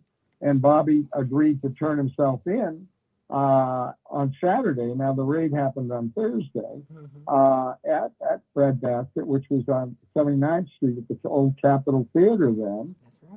And 5,000 people were there when Bobby turned himself in to some black police officers and to Renault Robinson, of course, the African American Police League. So I like to think of Bobby then speaking at Fred's funeral and talking about Fred being a revolutionary, and we had to live like him. And I like to think of Bobby talking about the FOP as part of the Klan, rather than the Bobby who is now supporting Paul Vallas. Ooh, boy, there's so much. Paid for the funeral and did the eulogy, who was the head of the Breadbasket. Absolutely. And just so that you know, everyone, we're going to have Brandon Johnson. We're going to call him very shortly in about 9 minutes, because he's going to call in and help to close us out today. Attorney Aaron Conley, I'm throwing a lot at you. It's a lot. It's a lot. It's a lot. It's a lot. So what do you see? What are you seeing? I mean, as you're focusing on an aldermanic race, but you are also focusing on this mayoral race. What do you see? Absolutely. Well, I had so much fun yesterday out on the Northwest side with Brandon Johnson and Ayanna Pressley, who is a congresswoman. Yes, not from Illinois, but she grew up in Chicago and has a lot of roots here. And she brought down the house yesterday. It was hosted by Congresswoman Delia Ramirez and a huge coalition of progressive IPOs, progressive elected officials, and was really an amazing show of force. And then, as you know, watching everybody leave that rally fired up, going to knock on doors in their respective wards. But we had a great showing for our 36th ward race yesterday for Lori Torres-Witt, who is endorsed by Brandon Johnson and is a big part of the Educators for Brandon movement, as she is also a teacher. So, you know, we had a couple incidents yesterday, of course, of intimidation again, but, you know, as progressives, we're ready for it. The bigger issue that, you know, we're looking at going into Election Day is making sure that all of those systems and procedures are ready in case there is some shenanigans. And that's my concern for Election Day, right? We see the threats by the FOP. We see the doubling down on the rhetoric by Vallas and some of his allies. The lack of leadership, in my opinion, to stop some of these tactics that are intimidating to folks and create a culture of fear, as opposed to one that facilitates new people entering our democratic process. And we know Chicago's a full contact sport with almost everything, but especially in the political arena. So none of this is unexpected, but you know, we want to make sure that everyone out there feels safe voting, that they can go into their polling locations without harassment, without intimidation, and that everybody can take part in this process, right? So we're seeing a lot of energy for Brandon out there, and it's really great to see. But as you'll hear in a couple minutes, I think he's doing all he can, and you feel that in his energy, in his spirit, and how he's still showing up all over the city. He's not just in one place. He's not just talking to one group of folks. He has a real coalition, and people are excited. There was a young man at the coffee shop yesterday at the center where the event was, and he said, I wasn't going to vote, but is there same day registration? Can I vote today? And we walked him through the process, and he was so excited by all the people there for Brandon that he decided to vote for the first time and register. So, you know, that's the spirit that will carry us through, and that's the spirit of what Reverend Jackson and Dr. King, and as you know, we heard earlier this week, that's the legacy that we can show on April 4th, on the anniversary of Dr. King's death, is electing someone that has the values, the spirit, the character to guide this important world-class city forward in a way that its children deserve. You know what? I think it's very, very important for us to understand that, you know, this is, God brings different people to us, Dwight McKee, Kevin Lampe, and Attorney Potter and Attorney G. Flint Taylor, they at different times. And the baton passes, right? Or you pick up the baton if it's been dropped and you keep on going. Because while it's about Brandon, it really is about the zeitgeist. The spirit of the times is pushing people for change. I think, though, that we have to be very specific. God tells us that, you know, the power of life and death is in your tongue. You have to be very, very specific about the change that you want, Attorney Potter. We have to be very, very specific about the change that we want, what we are looking for. And as we hear Dwight McKee and Attorney G. Flint Taylor lay out what happened with the police here. I mean, and look, I was a little girl. I was in first grade. I remember when that happened, Attorney Potter. And it was very frightening to me because I'd met Fred Hampton many times. And to get up while I'm on my way to school and my parents were trying to get us out and the apartment was crowded, and to see that, wait a minute, he will, you know, you see someone's been killed? What? Because I lived through all these assassinations, right? And so so when I have the head of the police department who killed him say, I mean, the head of the FOP say, you know, there'll be blood in the streets. I'm like, are you serious right now? You need to condemn that from the hills and say, I don't want your endorsement. This is not the kind of city I'm going to run. Now, but if this is the kind of city you're going to run, I think we all need to run them out of town. I'm not leaving Chicago, but that's not the kind of Chicago we need, Attorney Potter. As we bring on Brandon Johnson, Attorney Potter. Can I just say, Santita, and we'll send you a link. We have a lawyer protection team that's going to monitor the polls and be out there in force to make sure there's a fair election, so the people of Chicago can vote for Brandon without any intimidation. And we'll send you a link on that. Anyone who wants to sign up to help us on election day, we're going to make sure Brandon gets elected because that's the vote of the people. Amen to that. I mean, that is what we want, and we're going to bring him up very, very shortly. Kevin Lampe, what say you as we go up? I'm going to give you this number because you're going to have to call Commissioner Johnson, but he does want to speak with us in the next couple of minutes. What say you, Kevin Lampe? I mean, as you're listening to this whole, he really helped to choreograph this show today. G. Flint Taylor, Attorney Betty, and Attorney Potter. Oh my goodness, I can't thank you enough.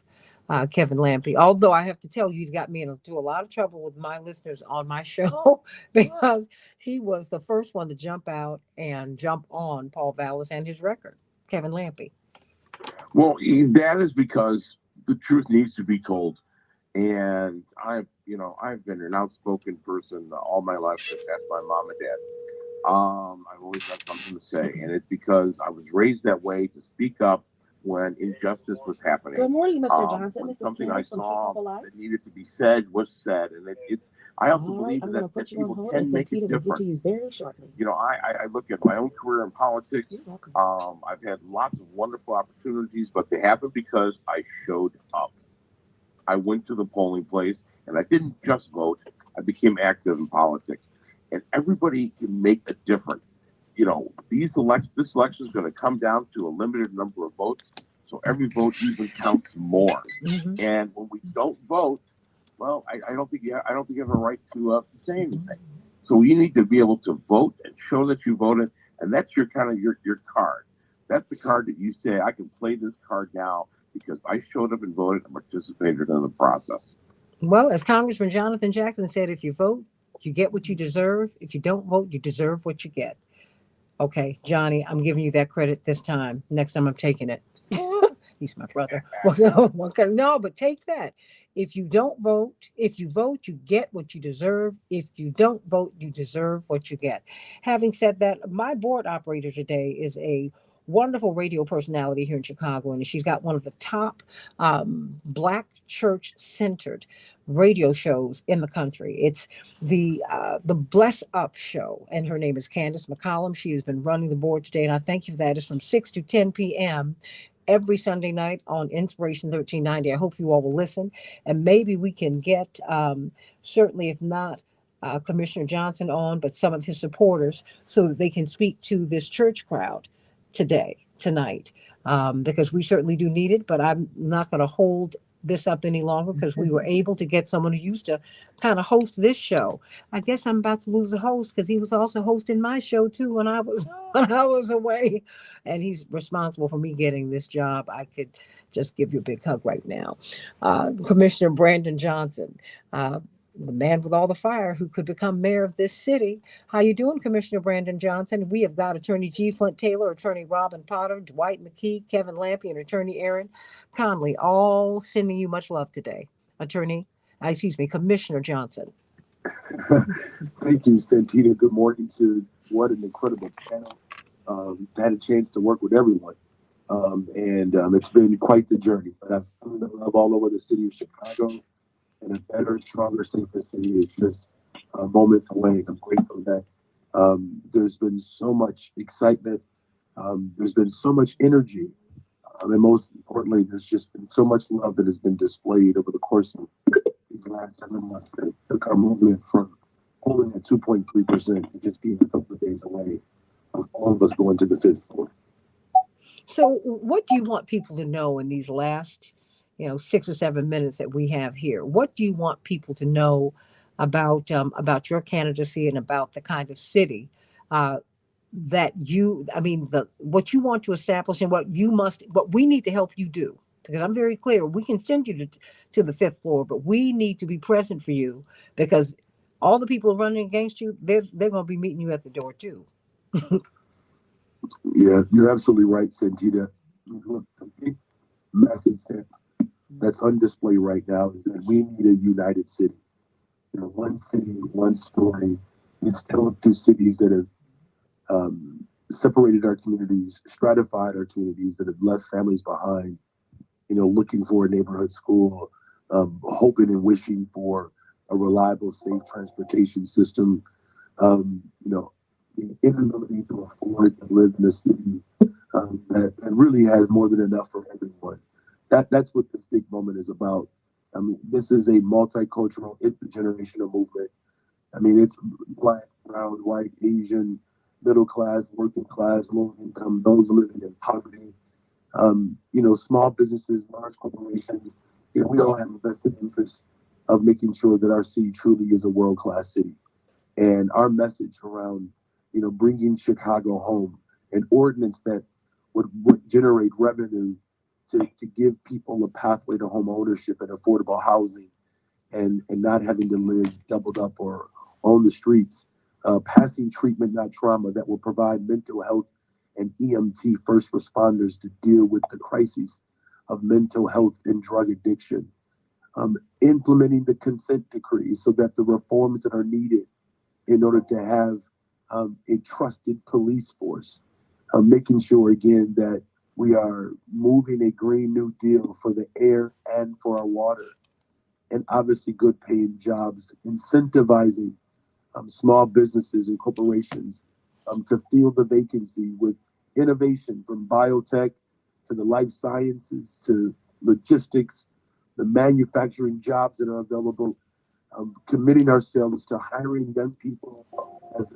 as a response to the violence in the city of Chicago, because we really want to prevent it, right? That's the goal. And there's a direct correlation between investing in young people and reducing violence.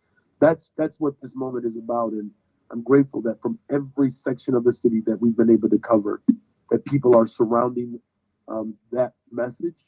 And we are prepared to take all of our values to the 5th floor. And even those who are not ready yet to commit to me.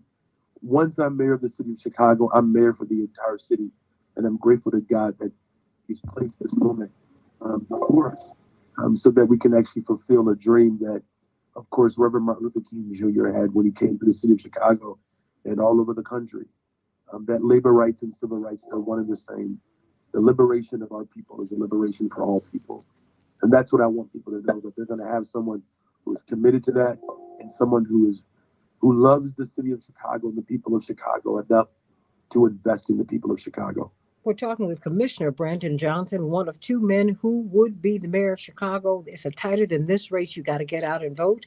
Before we go, 1 minute. How can you create just unite Chicago? What do you plan to do? And what do you need us to help you do? Well, one, obviously, express and exercise your power. Vote. I want you to vote for me. I want you to punch 5, but I also want you to talk to your relatives, your friends, your neighbors, individuals who see economic and racial justice and social justice, as a means to unite the city.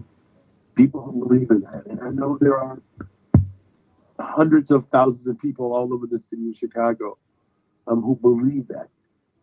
And believing that has to translate, not just with hope, but hopes that turn into votes. And these are the votes that turn into policy, and it's the policy that's going to transform our city. So again, Santita, I thank you. I think all of the individuals on the panel this morning, we've touched in many different ways one another, from fighting for education justice, housing justice, climate justice. All of those fights that we have collectively organized together have converged at a critical moment where people around the country are looking at the city of Chicago and see Chicago as a guiding light for the rest of the country and the rest of the world. Because that was the vision when Reverend Martin Luther King Jr. stepped foot here in the city of Chicago. He said that once we figure it out in Chicago, we set the standards for the rest of the world. So I'm ready to lead as a teacher, as an organizer, as a Cook County Commissioner, somebody who has managed to pass multi-billion-dollar budgets. I'm ready to make sure that our treasure and our heart is in the same place. And that's what our budget has to reflect, the best values and the best parts of our existence. And so I'm looking forward to Tuesday, but you can vote up until then. If there's still more information you want to check out, you can go to brandonforchicago.com, or you can just ask Congressman Jonathan Jackson. He knows all about me too. Congresswoman Ramirez and Kevin Lampe and Dwight McKee and Attorney Robin Potter and Attorney Aaron Connolly's been out canvassing for you, and Attorney G. Flint Taylor. Everybody, Commissioner Brandon Johnson. Get out and vote, everybody. Get out and vote. Closing thoughts on Keep Hope Alive in just a few minutes. Coming up, we'll have closing thoughts from Reverend Jesse Jackson right here on Keep Hope Alive. Now, I've told you about how Relief You Factor can bring helped me that with down my so I can say hello to everybody. Closing thoughts, everyone. I think you have to bring them up so they can. No more pain. My husband started taking Relief Okay. Factor for his upper back and hip. Dwight. It was working until he ran out. Okay, I couldn't hear you. Dwight. I just want to thank Brandon for having the intellect and the vitality to turn the campaign into a crusade that we have not seen since the days of Jesse Jackson and Harold Washington. Why was that? Why you always said it needed to be a campaign? It needed to be a crusade and not a campaign. Why? Because the people need to believe, and they need hope, and they need enthusiasm, because they've been violated and disappointed for so long that they really need to believe that somebody believes in them. And so by being the kind of guy Brandon is with his sincerity and his intellect, it's giving people the belief that if he does win, there's going to be a real change. Not a hypothetical change, not a theoretical change, but an actual change. And so now you see a new vitality in the people that reflect that belief. If you want to know what the city's going to look like if Ballas wins, think about in 1969, think of high school in 1969. For those of us who missed When Back to the Future, help us to understand what that is. When the Back to the Future was a movie that was based on Finger High School, that was a reflection of America in the 50s and 60s. And when the makers talk about making America great again, they're talking about that. That was a real time for them when they had told us, and there were no black people to get in their way, and 10 of them could be on the basketball team, and 40 of them could have been on the football team with no competition. They could be the heroes of their schools without competition. They didn't have competition for the women, for the girls, the blondes and the brunettes. That was really the ideal time for them. And so when the makers talk about making America great again, that's the era they have in mind. Archie Bunker used to say, remember when Mitch Miller played, and they had the hit parade. Guys like us, we had it made. Those were the days. Oh, boy. And that's what they're trying to get back to. Those were the days. Those were the days. Well, does anyone want to respond to that? Attorney Potter? And those are days we don't know. I just want to say thank you to Brandon and everyone here for decades and decades of the fight for social justice that now has congealed with Brandon, uniting movement forces that have built movements. And it's a moment of stark contrast. So we can go towards Brandon, where we have a bright light that can really unite Chicago on many levels: education, mental health, black, white, poor, and someone like Dallas, who's a Trump, DeSantis, MAGA-style politician who's flown under the radar, and he shouldn't be, because he doesn't believe in abortion. He thinks school vouchers are appropriate. Black history undermines self-worth of white children. Black children produce criminal behavior. So we have a moment in history now through Brandon to pull together all the progressive concepts that make this a safe and vibrant city. Hold that thought. I'm going to have 2 minutes to close. I want to give 1 minute to you, Attorney Potter. Stand by. Hey, everybody. Keep Hope Alive with Reverend Jesse Jackson. It's been a joy to be with you and this magnificent panel today. I want you to meet us at Rainbow Push tomorrow at 12 noon as we commemorate the life and legacy of Reverend Dr. Martin Luther King. Oh, he would want you to vote on Tuesday. Well, on today, tomorrow, and Tuesday. Indeed, only God could have us voting on the day of his assassination, on the day that he opposed the military-industrial complex. Reverend Dr. Wyatt T. Walker said when he closed out his anti-Vietnam speech at the Riverside Church on April 4th, 1967, he said, "You have signed your death warrant." He said, "I know, but it was the right thing to do." Attorney Robin Potter, 1 minute belongs to you. Oh, thank you, Santita. And I just want to reach out, thank everyone on the call and Brandon for being out there uniting all of Chicago with messages of love, unity, progress, change that works. And we're in a moment of stark contrast. I agree with everything people said. The nation is looking at us. We can go towards progressive change with the lots of love and constructive rebuilding of the city that Brandon speaks of, or someone like Dallas who doesn't believe in abortion, thinks school vouchers are appropriate, Black history undermines the self-worth of white children, and Black children produce crime.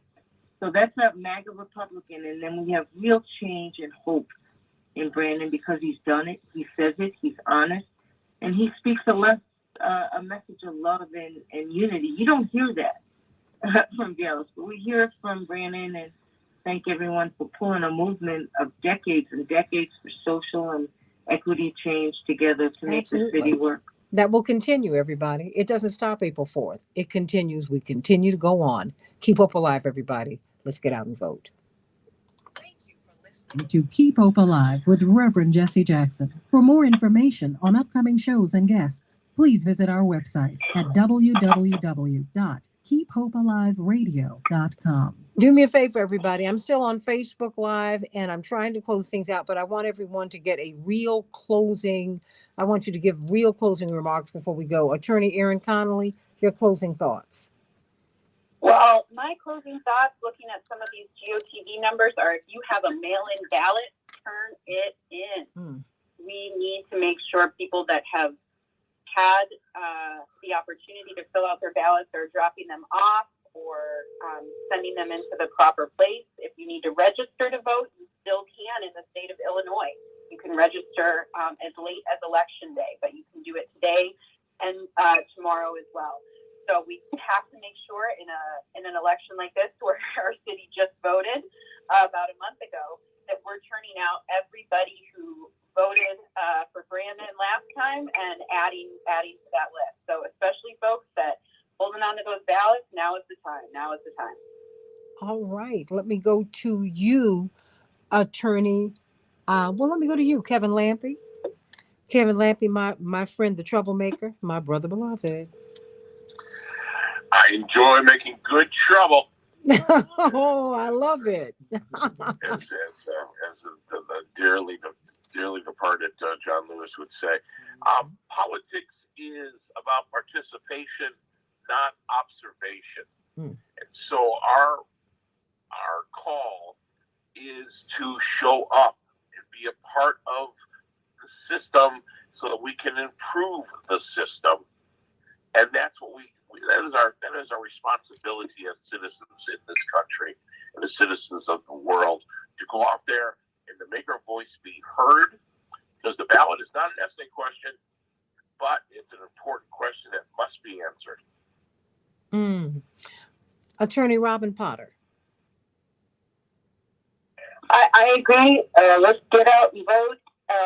We'll post a link for any lawyers out there who could join us for election protection on election date and deliver the vote for Brandon. And thank you, everyone, for today, yesterday, tomorrow, and decades of building our movement for progressive social change in Chicago.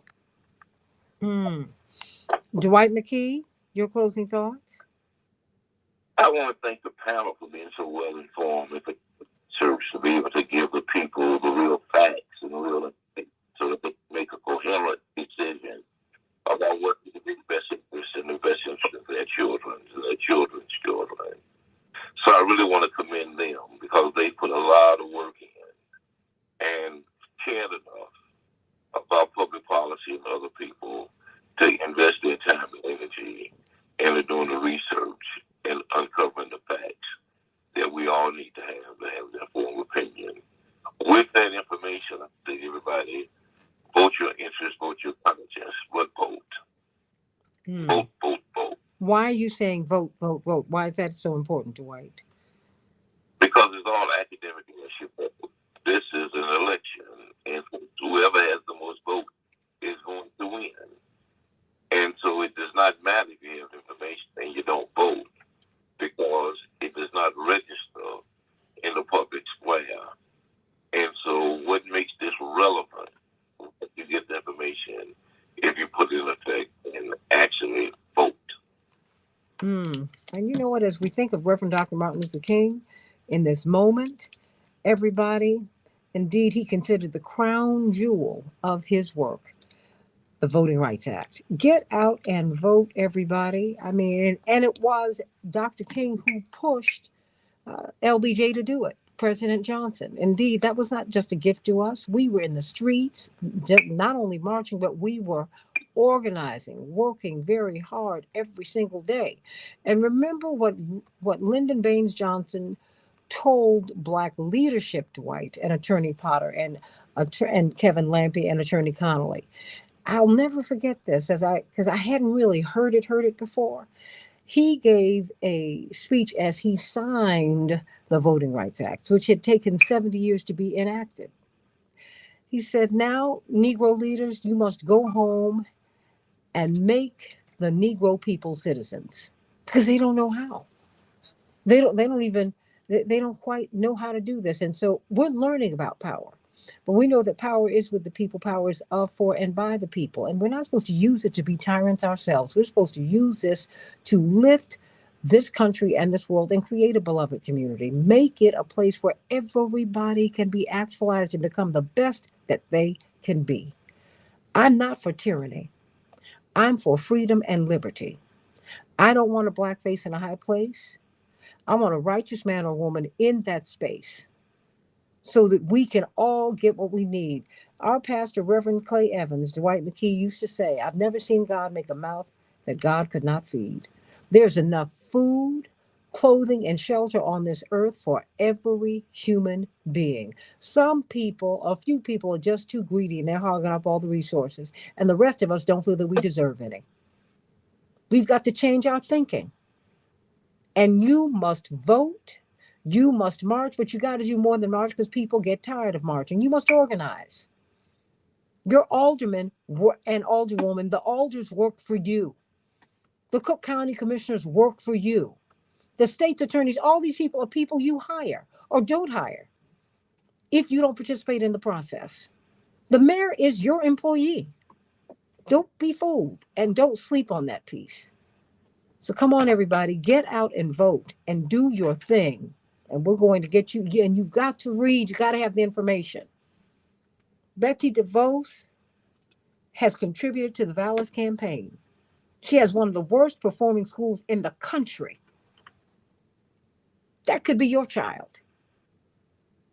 That could be your child, and it doesn't have to be. If you truly believe in public education, which we do not have the constitutionally protected right to, if you really believe that everyone deserves an education, get out and vote. Get out and vote. When my brother was in Congress, he crafted an amendment to the Constitution guaranteeing every child in this country and every person equal access to equal high quality education, healthcare, housing, because those are not constitutionally, federally protected rights. Now, at some point, you have to believe and know that you deserve to be treated as God's child. God didn't make junk, and God did not send you to this world to be mistreated. You are supposed to enjoy the bounty of this world. And you need to hire people who will make it happen, and then you stay on them to make it happen. Because the people who want to keep you away from your riches are going to meet Brandon should he win at the door. They're going to tell him who he shouldn't speak to. They're going to tell him what he shouldn't do. And you need to be out in the street saying, no, no, no, no. If you don't do this, you're going to lose your job. And it's not because you don't love him. It's because you do love him, because he'll be out of office far longer than he will be in office. That's the way it works. But while he's there, you need to make this stuff happen. You deserve it. You are somebody. You are God's child. God bless you, everybody. See you tomorrow on the Santita Jackson Show. Thank you, Miss McCollum. No, thank you for being patient and being gracious with me. I appreciate it. No, you gotta